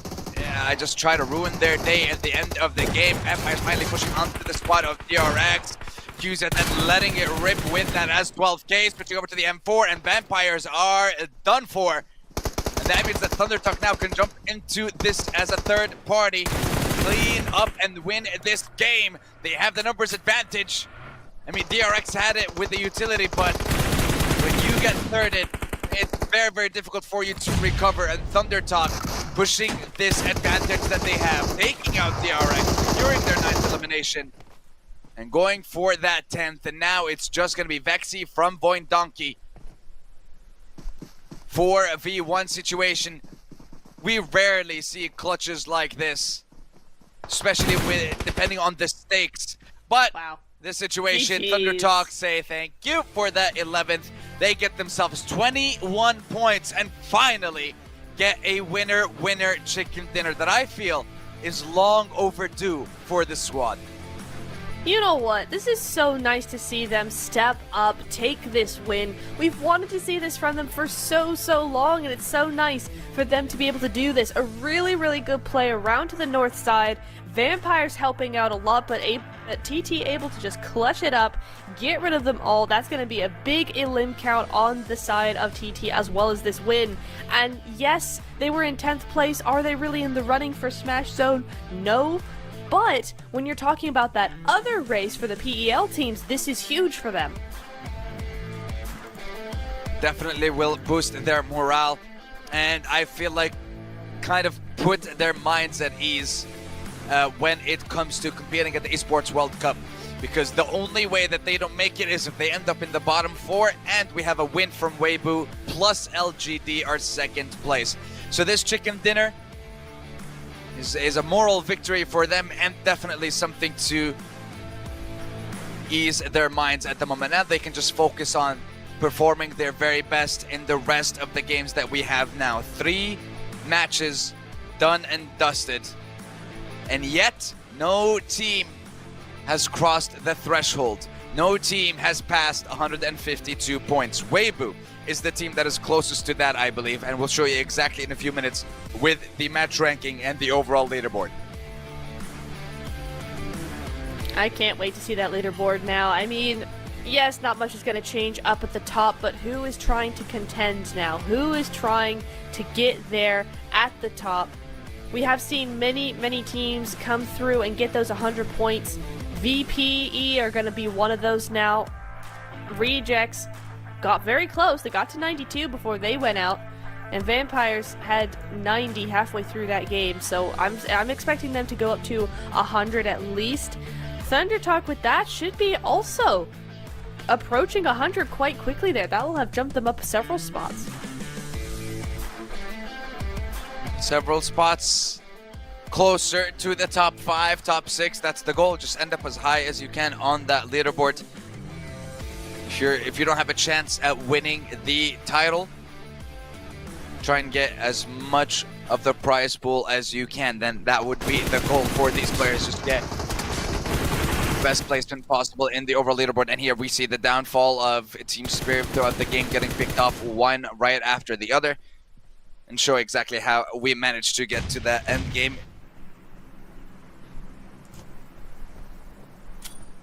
Great nade coming in from Refus. I don't think I hyped this enough up in the moment. That was fantastic from him. The power of those shacks, man, or rather the weakness of those shacks to come through. You just get one good nade and it's game over for Tiamba there. But still, Tiamba been stepping up in the last few games. We've seen a lot more from them than we have in the first 2 days. So it is a little too late, but at the same time, nice to see them kind of react a little bit differently. Order coming through, coming in clutch. I would love to see this entire fight again, actually, just to really figure out what happened here, because it looked like Kino were doing quite well for themselves, but that third party was absolutely deadly. And look at this, the switch over to the QBZ. Down he goes, very easily done for Order, but it's Order. What do you expect? Yeah, he pulled off some incredible plays there, especially that 1v3 towards the end. 2,300. I'll give him that 1 damage. No, 89 damage. We can't give them the damage. 11 eliminations, 21 points for Thunder Talk Gaming. Tianyu, AJ, Jing, King, and Siting with an incredible performance in that last game. And I'm just very happy to finally see them get themselves a chicken dinner, because we've been talking about them since the beginning, as, you know, because they're one of the strongest teams coming into this. But it looks like a lot of the other teams came prepared to the PMHI, Nep. They sure did. They've given us 2.5 days now of stellar performances left, right, and center. It's been really fun to see who's really going to come out on top here. And the gap is huge, actually. Thunder Talk with 21 points, Vampires with 11, DRX down to 10, WBG with 8 as well. MVP is going to be Jing there, 7 eliminations, 1,200 damage on his own. But what's crazy about that is 7 elims, 12 damage, 38% contribution. That might sound like a lot, but when you've got a full squad, that actually isn't. He's not dominating over the rest of his team. It's actually very evenly split. So to have those numbers and still have an equal share with your team is huge. And now what's huge is that lead that Weibo have. Once again, keeping their distance from everyone else. 17 points ahead of BTR in second. Team Spirit need 32 to catch up to them. Influence, Rage, and Alpha 7. So now we have 5 teams in total who have crossed that threshold of 100 points, but we are still a while away from someone crossing the threshold into the 152 point mark and getting themselves closer to being crowned the champions, and finally seeing that smash rule come into play. Damage wise, top is catching up to Federals, just 200 and a few damage remaining. But ladies and gentlemen, boys and girls, 3 games down, 6 games to go in today's schedule. Coming next is going to be the final wrangle of the first half of the games, and then we will be taking well, we'll be taking a short break and then coming back, hopefully, with that game once more. So, since it's still early, if you haven't had your second cup of coffee, now would be the perfect time to go heat up that kettle. So, get yourself some snacks, and we'll see you guys when we come back for game number 4. See you in a few.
The action continues in the second, well, I want to say second half, but technically we're still in the first half of today's games. Realistically, we don't know which half we're in because we don't know what the limit is. But all I know is we have match number 16 out of 21 at the moment with our third Erangel, fourth map of the day.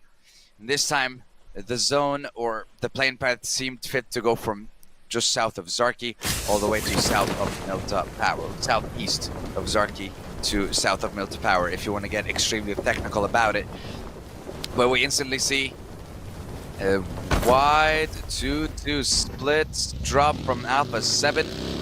Just get themselves a couple of vehicles and then instantly rotate together, I'm hoping. But this game number 4, this game could be the one where we would finally see a team, and by a team I mean probably Weibo Gaming, in breaking that 152-point barrier and then just wait to get themselves a chicken dinner to be crowned the champions here. And now the zone showing its face towards that northwestern side. George Bull, Zarki, shooting range, ruins.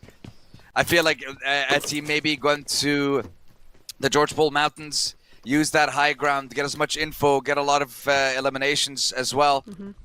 And the early rotation there could be something that we might see. I will say, Vampires up by Zarki, right above A7, and we saw in that last game them really step up and get right behind A7 on those leaderboards, 104 to 95 for Vampires. So is this a play, a soft play, to actually go ahead and try and get rid of A7 early? Are they going to try and surpass A7 by knowing they dropped North George, by dropping Zarki, especially in this zone? Are they looking to be a threat for them? I feel like that is a possibility here. It's all quite possible in this game. It's all possible in this tournament, Neptura. But the question remains, is it possible for Weibo to get past the threshold in this game? Can BTR show us what they were able to pull off in game number 1 and continue the chase after that number 1 spot? Team Spirit ran into a couple of hurdles, a few issues in the first 3 games now. They really need to wake up. Alpha 7 and Influence Rage constantly battling it out for that number 4, number 5 spot. Just 1 point separating the two. Even though the separation was like 40 points at the beginning of the day, but Alpha 7 made quick work of that. If they can possibly do that one more time, that would be sensational. But yeah, a Vespa rotation towards the military island. They have 0 loot. Nice. So they are going to they're going to the same drop location, which is still the military base. And I'm assuming they're going to be taking the rotation on the western side bridge in order to get to the likes of, not Zarki, but Gatka, to get themselves into the zone and then maybe go in there. I mean, still with it being the first zone, it's not going to be a big issue. I don't think a lot of teams are going to be bridge camping either, concerning the fact that the zone is just not even there, so.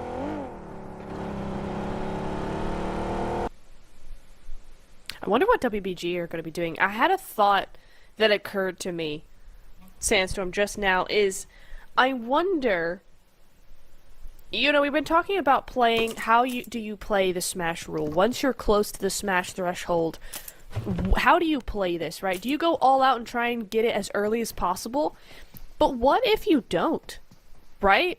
As the coach of WBG, is that coach saying, listen, we've got 9 games. We just need to take it a step at a time. We don't need to be a threat to anybody. We're already a threat enough. If we go out and get a huge win with 30 elims or whatever, get a 30-point game, and all of a sudden get there by game 1, game 2, is that going to put too much of a target on their back? Are they now just playing the slow game by going bit by bit? And yeah, the first 2 games, the zone really didn't go their way, so that was going to hinder any strategy they had in the first place. But bit by bit, they're getting there. They're not falling apart. They're just playing it slow. And I wonder if teams will actually use that as a strategy, that if you do have extra games as part of that Smash rule, are you going to see teams actually utilizing it? You see, honestly, I'm not sure. Because when I think about the Smash roll and how teams are going to be able to get the points past the threshold, I feel like they did, like, as in how you play it, to respond to that question specifically, it's Weibo changed the way that they're playing today. That's for sure. And I feel like if you're the first team to get to the threshold, you're not the team that's going to win. I feel like because the Smash roll, I mean, it has been present in other tournaments, in other games, and looking at those, I want to see the history of those tournaments with the Smash roll being used there. The majority of the time, the first team to pass the threshold is the team that doesn't end up winning. And it's happened a lot of times. So now maybe Weibo's under that impression. They're like, we just want someone other than us to pass the threshold, and then we'll pass it, and then we'll win. It feels like it's like a curse that gets put on the team that passes the threshold in the first place. Because then literally every other team is focusing on them. Yeah. Otherwise the tournament ends. Right. That's why it becomes impossible. So right now, Weibo not passing the threshold, maybe it's a tactic, maybe it's not. Yeah, I'd be interested to see what their coach, what they're feeling, how they're trying to play this, because right now, I wouldn't say WBG are throwing right. Certainly it's a quieter day so far than we've seen from them in the first 2 games. I'm not going to chalk that all up to them. I'm going to chalk that up to those zones in the first 2 matches being absolutely horrendous for them. It always is going to ruin your strategy, and you just kind of have to throw that to the wind and play where you can.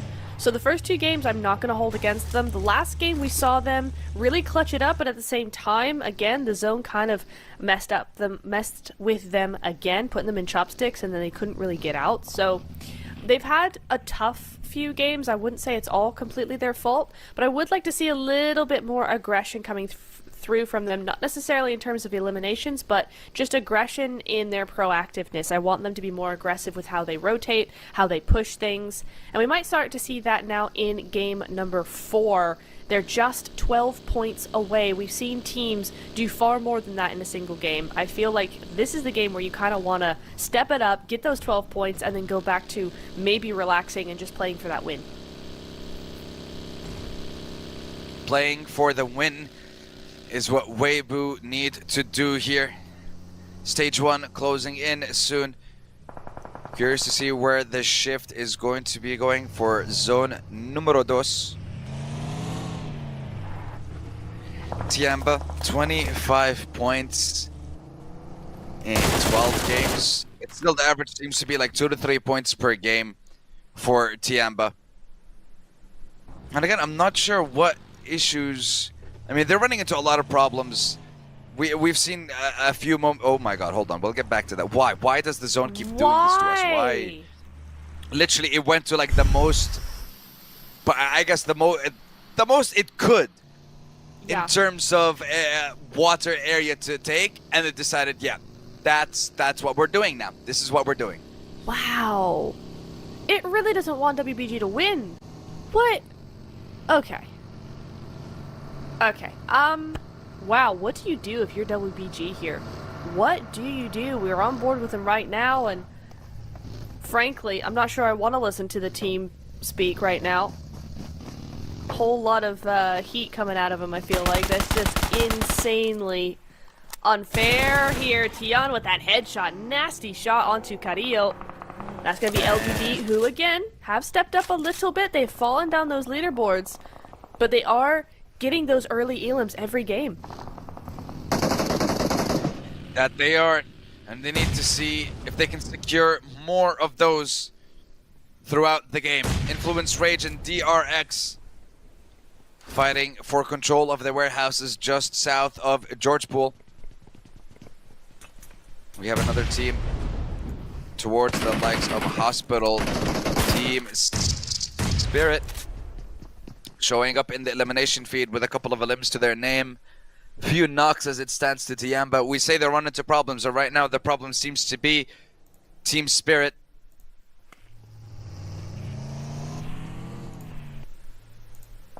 There's a third team, though.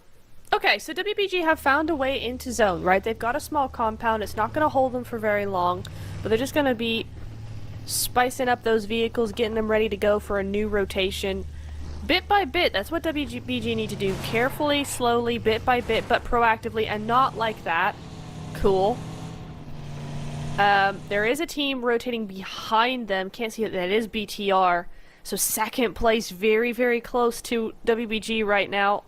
They might just be able to skirt on past. WBG should not engage that, except BTR seem to have a better way into zone and might just try and third party this if they're not careful. It's really, really difficult to say, Sandstorm, just because there's so many options on so many levels here. It's depending on where the teams want, where they want to go, what they want to do. I mean, do BTR try and take out a team, any team they can? Do they play their own game? Right now, they've just lost one, so they've obviously found another team, so for now, WBG are going to be safe. But what's that going to mean for later on in the game? I think for BTR, it's try to, I guess, hold on to that number 2 spot at the moment, because no one's passed the threshold. And there isn't a massive lead so far in favor of Weibo in first place. So if the smash rule isn't going to be applied here, then there is a chance for them to still hope to steal it away in the last game. But I think it's too early to have that kind of thought process. You still have the ability to catch up to them. You caught up and got to 122 points in game number 1. Game 2, 3, you got nothing? You have to make up for it. You can't have another bad game. Definitely not at this point. So BTR really have to step it up. Yep. They really need to start securing points. And Weibo need to use an advantage when it's given.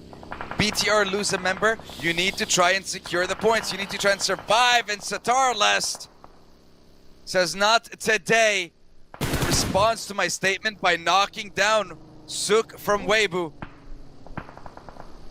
And Weibo with the late rotations. They lost one member. We won't be seeing Legolas unleash the wrath of his bow and 3-3Z. And that once again, massive issues for Weibo, because that just means it's harder and harder for them to secure 12 points to pass the threshold. And it would be heartbreaking to get like 10 or 9.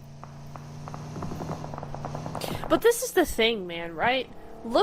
If you look at where the map went, where the zone went, WBG didn't really have a choice. It was either rotate through here, through these fields in the hill, or rotate down past crates.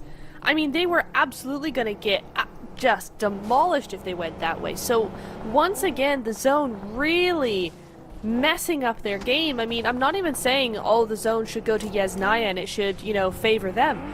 How about just a normal zone for WBG? How about just one where they have a just a difficult rotation in rather than an impossible one? Every single time now so far in these games, we have seen WBG get stitched up by the zone, by that rotational thing where everybody's just on the edge. They have to rotate through a lot of teams, and they're gonna get picked off. Let's see if Weibo can pick off a couple of eliminations for themselves as well here, Nep, because right now it's going to be up to Order and HE.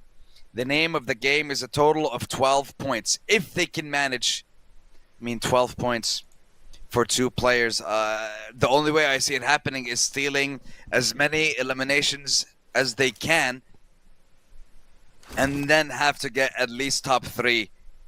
Otherwise, you're talking about it, like they have to use this game. They have to do something with it. Losing 2 members, definitely not the best situation to be put in.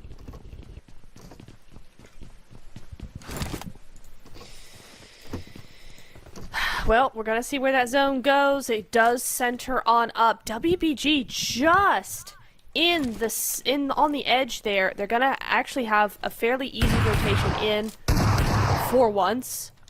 But goodness me, it's not enough. Not as a duo now, not out in the open. Vampires looking down on them. That's he going on out. Tony K grabbing that point. Order probably going to follow in quick succession. He actually taken out by A7.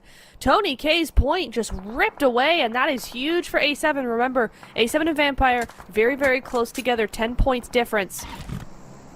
So every point matters at the moment. Order just trying to stay alive.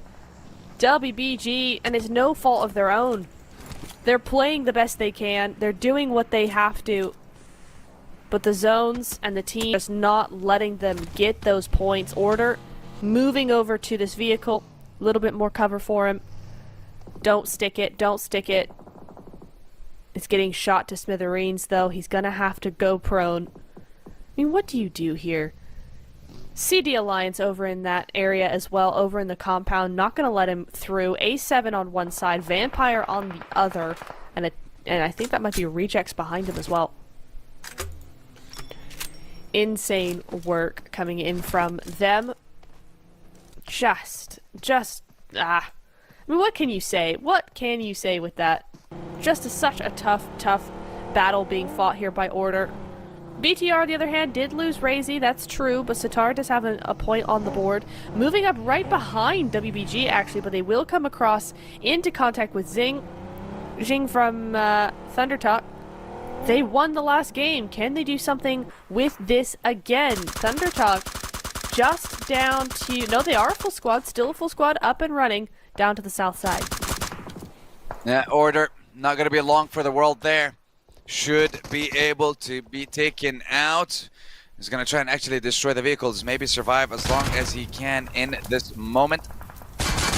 Again, 12 points.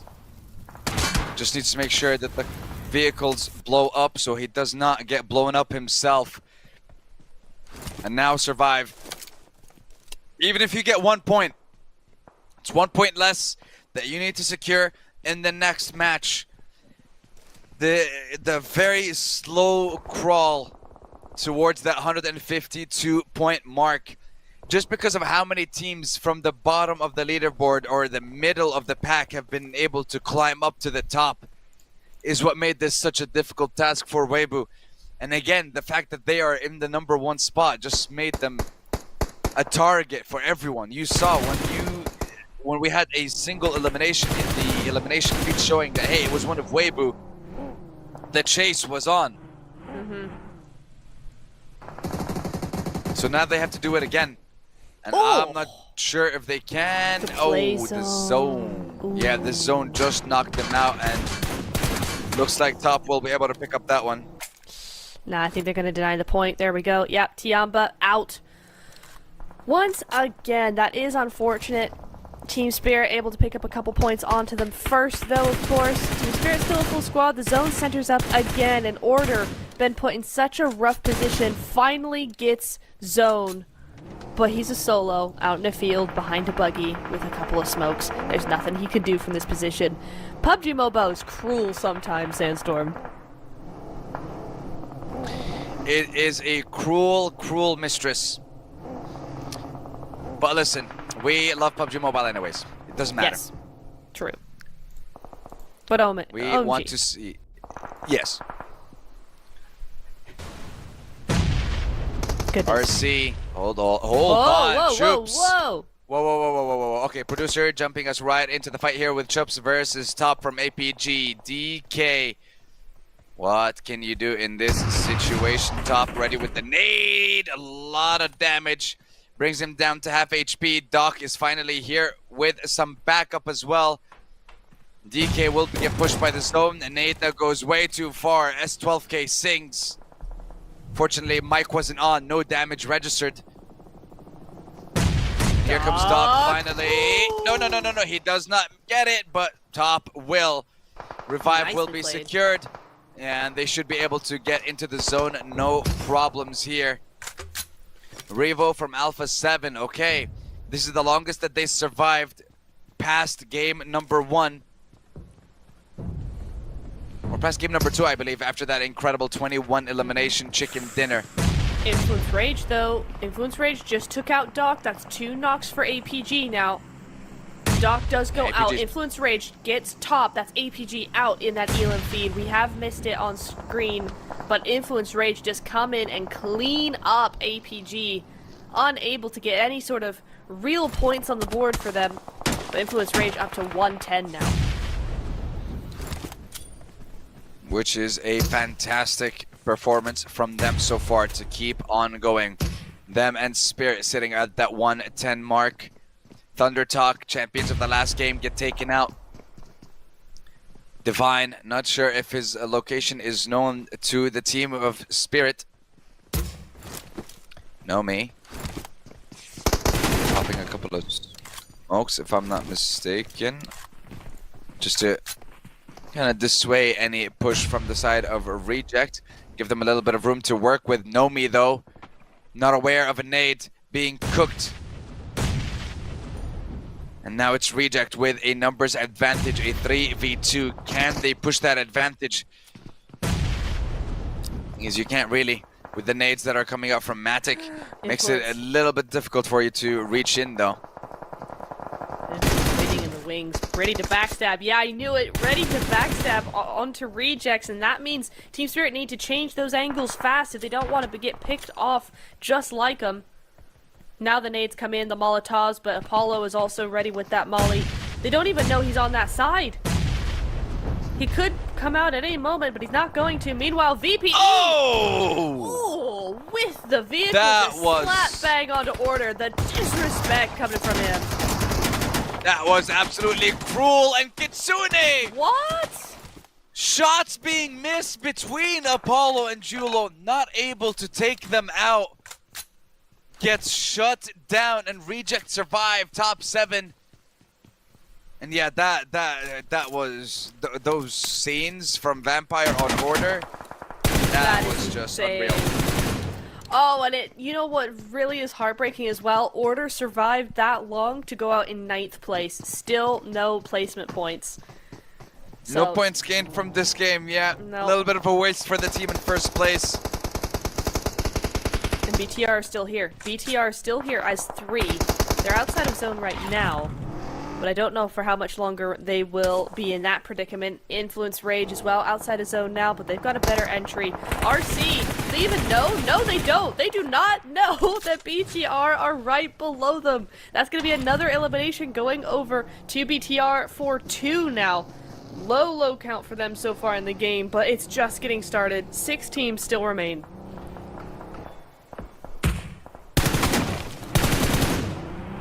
Six remain, but only 1 can come out on top at the end of this 4th map of the day, our 3rd Erangel.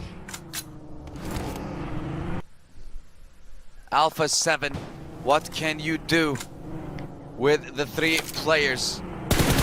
You have a full squad for CD Alliance and Avoin Donkey. BTR with 125 points. This is a chance for 4 teams to catch up to the leaders. We'll have an opportunity for multiple opponents to shoot for that 152 point mark. Squash now in Alpha 7 pushing the squads to their limits. BTR applying the pressure onto Voin Donkey, onto Alpha 7. Nade comes in, Squash on the right side of that rock to get that cover that he needs to survive in this moment. Is Alpha 7 down to 1 member. Influence in BTR. This is an opportunity for them to catch up to Weibo. With the 0 points that have been gathered, nades from Void Donkey, you know there's only 1 member left. You better push it and secure those points, secure those elims. And that's exactly what they're doing now. And BTR is still on the southern side of the zone. Squash, just hiding in the smoke, biding his time, waiting for any chance to pound and secure any eliminations. And Satarlas just letting it rip into that smoke, trying his luck. Squash gets 1, sets his sights onto 2, but Zeta just drives a vehicle right into his back. Guarantees that elimination. And now, CD Alliance slowly pushing up, but looks like Leon is exposed to the likes of Lil Boy and Influence Rage on 114 points. Looking to get more. BTR full ascended into 2 teams. Snape goes down. Federals realizes this is a huge mistake. Go right back to their previous position now. Yep. Too aggressive from them. A little too much. They understood that, and they're going to pull right on back. They only lose 1. It could have been a lot worse. This is going to be better. Now they can control CD Alliance so that they can't really push up over that ridge. This whole fight, though, gives Influence Rage room to breathe here, because the zone has gone over to the north side. That means that everybody is looking at them, and Vampires and Influence are able to fend for themselves here. Satar does understand that there's a danger onto that right-hand side. He's going to try and get a couple of shots going that way, but still, the majority of that attention is going to the north side. the focus now, especially with CD Alliance having so much of that room to work with. If they're able to take care of Void Donkey, if they can just try and take out any of the opponents before they even pull up to the location. Tony K suffering at the hands of Influence Rage, being knocked down. Schweppes, let's see if he can actually get the revive here. Influence Rage trying to make their way, but CD Alliance not giving them that opportunity, not giving them a chance to breathe. Lil Boy will not survive, and it looks like neither will the rest of Influence Rage, but before that, they might just push onto the likes of Vampire and secure those eliminations on them. Looks like they will. Influence Rage will take them out. BTR out in the open. Void Donkey going for this push on the edge of the zone to try to take out Satarlest, but Influence Rage, they're able to maybe crawl into the zone here. Satarlest, this is a rotation of him driving backwards. What is this? A Jason Statham movie? What is this? Am I watching The Transporter all of a sudden? What is going on? He drove backwards! He's alive! How? And he's gonna take down Law? He's not gonna allow him to get in? Are you kidding me with that rotation, Satarless? That is one of the coolest ways for him to be able to get in there. Because, I mean, look, I don't care that he got third. That was phenomenal. It was amazing, but that is wild. Let's focus on CD Alliance and Void Donkey now, because one of them will come out with a chicken dinner and hopefully get some more points on the board, Nap. They sure will. CD Alliance, both of these teams stepped up in a big way today. Last 2 games, we've seen them in the top 5. Void Donkey just with that solo last time, but now they have 3 ready to go. Lots of vehicles being utilized here. CD Alliance also looking, but they've got Cluck up on the roof. That's going to be big for them. Very evenly matched, I feel like, Sandstorm. You've got a lot of ridgeline, you've got a lot of zones still left alive. Cluck does lose that off angle, but that's because Void Donkey, they're really just not using it. They're not allowing that angle to be of any use to CD. So now it's got to be that full front, going for that attack, going for those nades, going for those vehicle baits. That's got to be the name of the game. That has to be indeed. Now let's see who will decide the name of the game at the end here. It's still 4v3 for CD Alliance. They're the ones with the numbers advantage, but the second the Void Donkey get a knock, they have to try and take the 3v3. Lots of scouting being done with those cars, trying to see if they can distract anyone and get themselves a further advantage. Nades doing a little bit of damage to Cluck. Iftar just driving around along with Leon. Jimmy with the nades, combining it with Cluck now. Will they be aiming at the right spot? Jimmy gets just a tiny bit exposed and gets punished for it. Just not enough. Not enough. Both these teams kind of just dancing around it, right? They're dancing around the point. Get to it, guys. At this point, yeah, you want the win, but at the same time, you gotta end the match. You gotta end the fight. Somewhere, somehow, the zone is not going to allow you to do much there. There we go. Vexy taking a shot over onto Jimmy now. Iftar still in that vehicle, but they've lost a vehicle mobility here for CD Alliance. That's gonna give Void Donkey room now to grow, room now to move on up. Those vehicles are no longer a problem, but those nades are. Vexy taking him out there as this flush comes in on Jimmy. Razak now just one of 2 left alive. And where's his teammate? His teammate's not doing a whole bunch at all here too. Wait a second. His teammate doesn't need to do anything. Razak has it under control, and this is where Zeta now gonna be coming through, trying to get this extra 1 onto Leon. Razak just taking out 2 of CD, and for CD, what should have been a win is all over now. Unless he can clutch this up, a 1v2, still possible. Possible, but unlikely. Oh, wait. Hold on. Wait. Razak, you have to push. That nade. There. Oh. No. Oh, no. wait. It hasn't Linking done it yet. more. He gets the heal. Oh, Leon, can you do it? 1v2. Trades it around. Molly. Good Molotov. A little bit of damage. With that PP buys it. Then goes back. Both players decide to heal. This is so insane between the two. This should have never gotten to this situation. Exactly. This should have never happened. This should not be happening between these two teams. Leon, you have to go for the push. S12K versus PP Bison, up close and personal. Pray and spray through that smoke. Everyone's missing every single shot. Razak finally appearing through the smoke. A little bit of damage onto Leon. Will not allow the 4v3 to be secured. And it is going to be Void Donkey who get their winner chicken dinner. And what a heck of a way to do it in a 3v4 at the end. I don't know what the Alliance were thinking there. I don't know what the call was. You had the numbers advantage. Why did you have 2 people in cars scouting and 2 people fighting 3? What was the call there? I mean, I kind of feel like that was okay for me. I mean, yeah, the car meta is huge right now, so you use 2 players in the vehicles to run around, scout, but also be a bait, be a distraction, right? Be noisy. That's what you want to do, is create a lot of chaos, not give them time to think, time to react.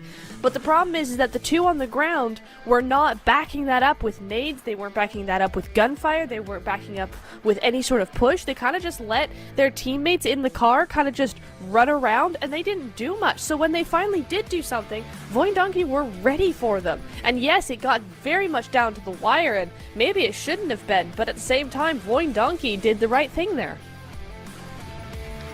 Yeah, I think they really did. They played it as well as they could have. And definitely mistakes on the part of City Alliance. That should not have been a game that ran away from them. I agree when it comes to the car meta and everything, but in a 4v3, why are you giving the numbers advantage to your enemy? You literally have the numbers advantage. Why are you giving up the biggest advantage that you have? I understand, but use 1 car.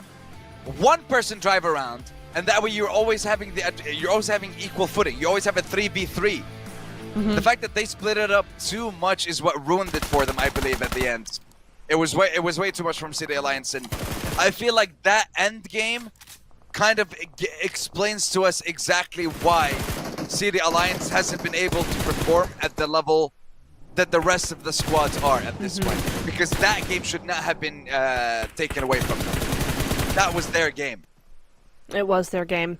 It was their game, and it should have been their game, and it just wasn't in the end. Unfortunate stuff coming in there, but Void Donkey, man, he did a really good job to clean up all of that, to clean it all up, to take advantage of that mistake, and actually get that win. Now, in terms of the leaderboards, is it really going to do enough? No. But it's nice to see the effort being made. It's nice to see the step up. It's nice to see that they can compete against these teams, right? Just because they've had a couple of bad days does not mean they need to rethink things as a team. They're still able to get these wins. And getting these wins is incredibly important. I mean, look at that Razak. You see, all of them got into the car, 3 people, and it just made them such easy targets, it felt, in those moments. But what matters at the end of the day is that Void Donkey will have their chicken dinner. 11 eliminations, 21 points secured. And that's a wrap on Erangels for now. We have 2 Miramars coming up. And if no winner is decided by then, we will still have 3 more matches. And we are still waiting for someone to cross that threshold of 152 points. And we see Weibo. Not often do we see them with 0 points. But when it matters most, right now, they need to perform. They're not showing up and in today's games. It's the curse all over again.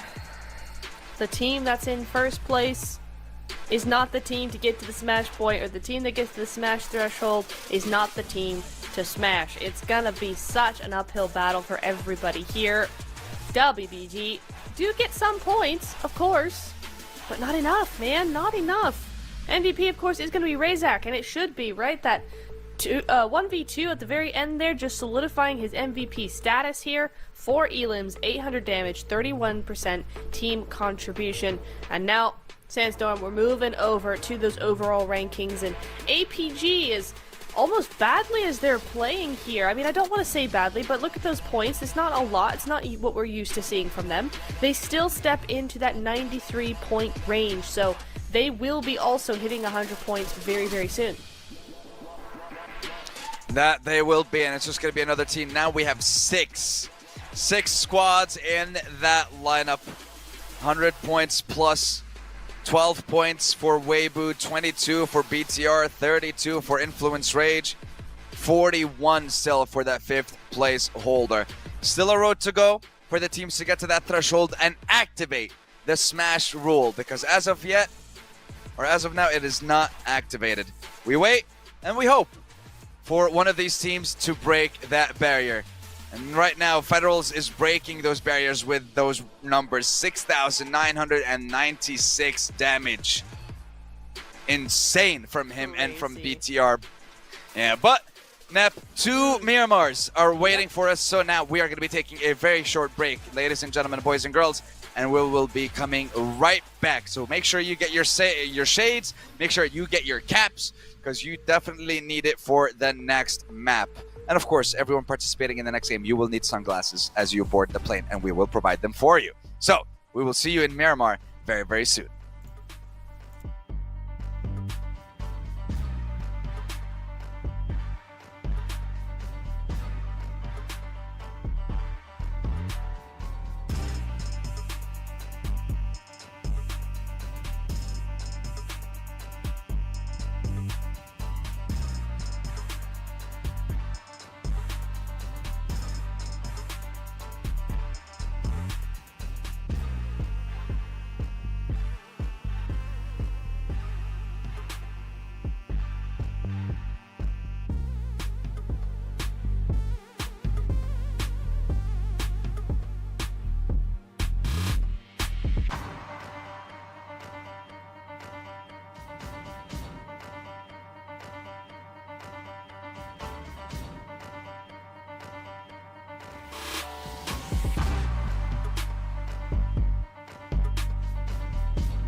And just like that, map number 5 and game number 5 of the day begins. The final day of the PUBG Mobile Hong Kong Invitational. Today we find out who will be crowned the champion.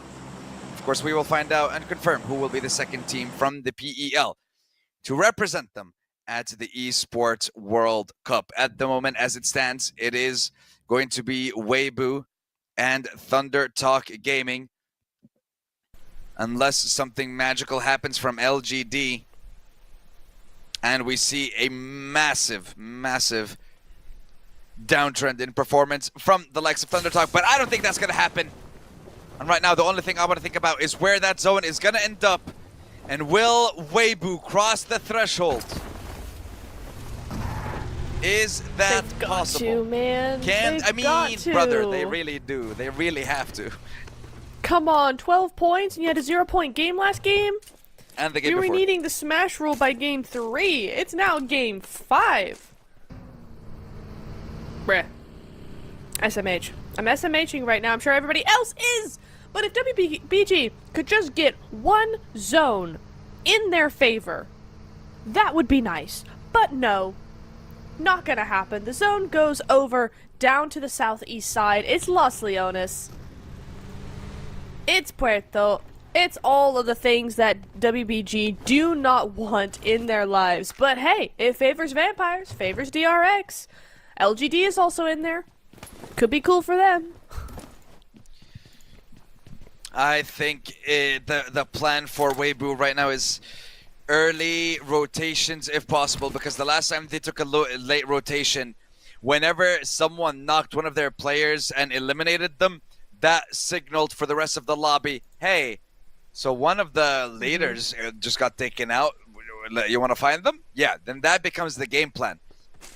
So you don't want to give that free information. You don't want to have that rotation be too late, I'd feel, because you will get caught off. Like, your rotation will get cut off. So for Weibo, try and loot up very quickly, get to a centralized location, and just hold on. Because again, you don't need a win. You really don't need a win. You need 12 points. Anything above that is irrelevant. You need to end this game with 12 points and then get a chicken dinner in one of the 4 games left after this one.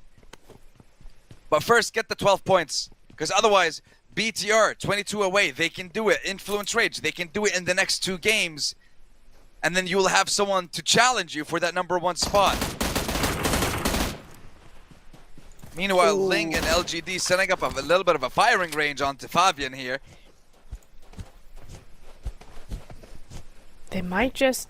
Are they disengaging from this? They might just be. LGD, they've fallen down the leaderboards a lot in the last few games, right?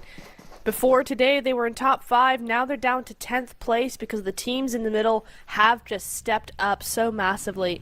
So for them, they don't really want to even get into a 1v2 situation. They want to save their players for another date, for another fight later on in the game. So that's fair enough. Kitsune going to be on the camel here. He's going to be rotating, trying to find a proper vehicle here, because as fast and as good as the camel is, it is not providing you any cover when shots come your way. And this is actually a quick rotation from Team Spirit. Moving on in. Just trying to get into zone quickly, trying to set up quickly, because remember, they're in 4th place, 111 points. They are within the possibility of making it to Smash Zone right now. They just need... Okay, yes, they need 41 points, right? But with Game 5 of potentially 9, in here right now, we're looking at still them being able to do that. Can they continue to do so? And can Team Spirit, who have, I want to say exceeded our expectations, rather, tried to combine both words there, exceeded our expectations in their performance in this tournament specifically, with them being top 4 right now. They just need to get over that final hurdle, because the last 2 or 3 games, they've been getting caught off and then eliminated. They had a fantastic performance in the first Erangel of the day. And now they're getting targeted. And the camel not really provide, I'm not sure, but... Yo! Oh! It's Iftar from CD Alliance. But there should be a revive. It's all good. It's all good. Yeah, it's fine. I mean, CD Alliance are not in a position to move off of that cliff. It's just going to take you way too long. So that's going to be Kitsune rezzed back up. But yeah, that's the dangers of the camel, man. There is no cover whatsoever there. There is a nice little vehicle, but they're not going to use it. Team Spirit going to be able to pick him back up and go back onto the camel. Are y'all... Okay, please tell me. Okay. No. Sandstorm. What is Sandstorm. this? Am I watching Aladdin? I guess. Is that what's happening? First we had the I'm confused. transporter, and now we have two chaps riding on a camel rotating. Never have I seen this in Miramar. And then For real. Influence Rage just running across Thunder. Yeah. Did we step through a wormhole? What is happening this game? I know. Just all of a sudden. Yeah, but you saw the vehicle, yeah, the scooter out in the middle of the road. That is a really unfortunate duo being caught out on rotation there. Influence Rage just able to speed up behind him. Tiamba hot on the heels of Influence Rage as well as those, so also have to be careful. And WBG, I see them over there on that corner, on that western side of zone, right behind APG. They don't know that Picado is free. They don't know that it's so open right there that they could have an easy rotation in. They just don't know. Meanwhile, Squash then is going to just take some shots over, but even with the 3 times, the MP49 probably not going to get many of your shots on, but it will damage that vehicle. No way. Okay, no, it's Carrillo with the M4. Okay, I was going to say, the MP49 would be crazy to get a shot like that. He does take some shots over, trying to get some sort of trade happening. But are they going to get that revive? I don't know. I hope so. We all hope so. But A7 are out for blood. Yes, Sook is going to go down, and once again, man, Sook is unable to stay alive. Can Alpha 7 stay alive long enough to get themselves another 30-point banger of a game? Is it possible? I am going to say no, not in this stage. Just gonna have a look towards Weibo once again. We see them rotating. Stage 1 is closing. Looks like they're going for a rotation outside of the zone. They really don't want to fight anyone. And once again, they are in a situation where Sook has been taken out. 12. Oh no, and HE's down to Alpha 7. No! They're on the hunt for Weibo, it seems. They really are. They really, really are. A7 up with 2 points. See, this is, to me, this is how WBG should be playing. They should be playing like A7 right now. A7 aren't being stupid, but they are being very proactive, very aggressive. They see an opportunity and they take it. For WBG, I feel like just, it's starting to feel very, very passive, but how can I blame them when these zones refuse to do anything except go away from them to the opposite side of the zone to put them on the back foot? It does go over to LGD. This could be a huge game for them. They do need those points. They've slipped down too far on the leaderboards for their comfort. And they do possibly want to surpass ThunderTalk as well, right? 94 to 88. That could be the new goal. We'll have to see as BTR Federals, again, seeing Kino doing something, maybe nothing. Also spotting out Doc there, or Doc spotting out him. Very quickly, just going to be taken on out. Great little spray there from Doc. As APG going to probably take him out there. BTR probably going to lose one here. The teams that are in desperate need of points to pass. Imagine if just the teams never pass the threshold. 9 games with no threshold. Yeah, imagine just like we keep getting to like 150. 151, and then it's like second place is like 145, 137, 128, and it's just, we just have like a stacked top of the leaderboard. But no, I mean, honestly, at this point, it is quite possible. Weibo have been suffering constantly, and like I mentioned before, getting yourself to the top of the leaderboard, you will become the focus point of every team, and this is the second or third time that Alpha 7, to me, feels like are deliberately hunting down Weibo. That's what it feels like. And it's such a smart play. You don't have to eliminate the whole squad. Just demoralize them. Remove one or two. Let the rest of the lobby take care of the rest. You do that. You take care of 2 players without losing anything. You guarantee that, 1, they're not going to be able to win the game because it's going to be increased, or they have like a 1% chance of winning the game. And 2, you increase your chances of getting closer to that team without risking too much in return. So I'm liking the strategy from Alpha 7. And it's worked so far. I mean, what do we see? WBG with last game being 0 points, and all of a sudden A7 coming back from 10th place to having 113 points, and not that far outside of the Smash Zone. It is still possible, as WBG, the last duo, Order and 33, just get out of reach of Kino there, chasing him down, just going along the same sort of parallel pathways here into that center zone. Both have the same idea. WBG have a lot more to play for.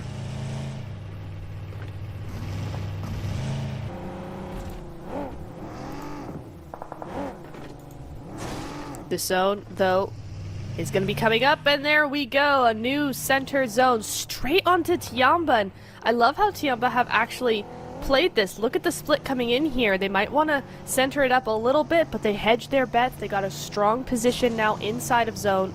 And that's where you might want to center up a little bit. Just because you are center, you don't want to get picked off as teams start to try and find any sort of excuse to push you.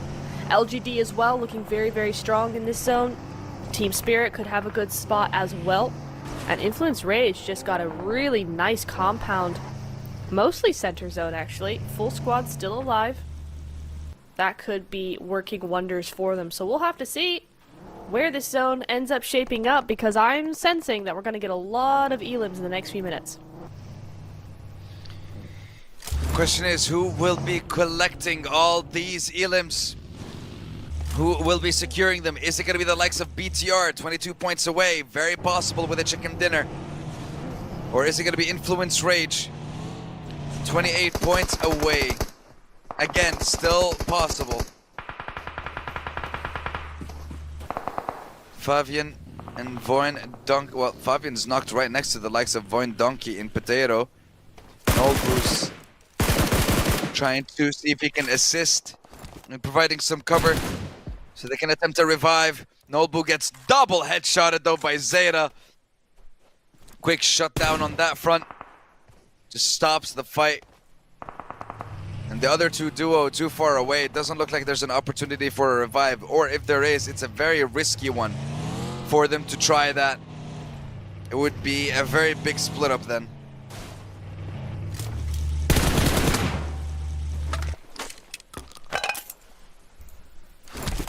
Fabian, wait, hang on. There's a little bit of an altercation going down between these two teams. That could be something to watch for sure, as they're both on that north side. If they can clear each other, or one clears the other, then that north side is free for the taking. A7 though, looking for the south side, looking for APG. This is a team that wants the win. You can feel it.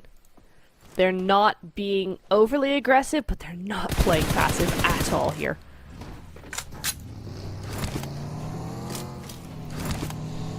Alpha 7 in this game. 2 eliminations to their name so far. I like the position that they are in. And it seems like they are still on the hunt for the likes of Weibo. Weibo were in this position, but they decided to rotate away. Curious to see where they ended up for Weibo. They're just trying to, yeah, they're playing the position right now, trying to see if they can centralize themselves and survive. And looks like Tiamba might be passing by. They know where their location is, and they will try to focus on them. Zone shifts towards the north, helping the teams in that area. So players on the southern coastline need to make their move, and they need to make it fast. Weibo instantly, Order takes the lead and instantly charges. Go for the jump. Go on. Do it. You know you want to. Okay, never mind. Don't do it. You are in a tournament, to be fair. See, this is why you're the pro player and it's not me, because I would have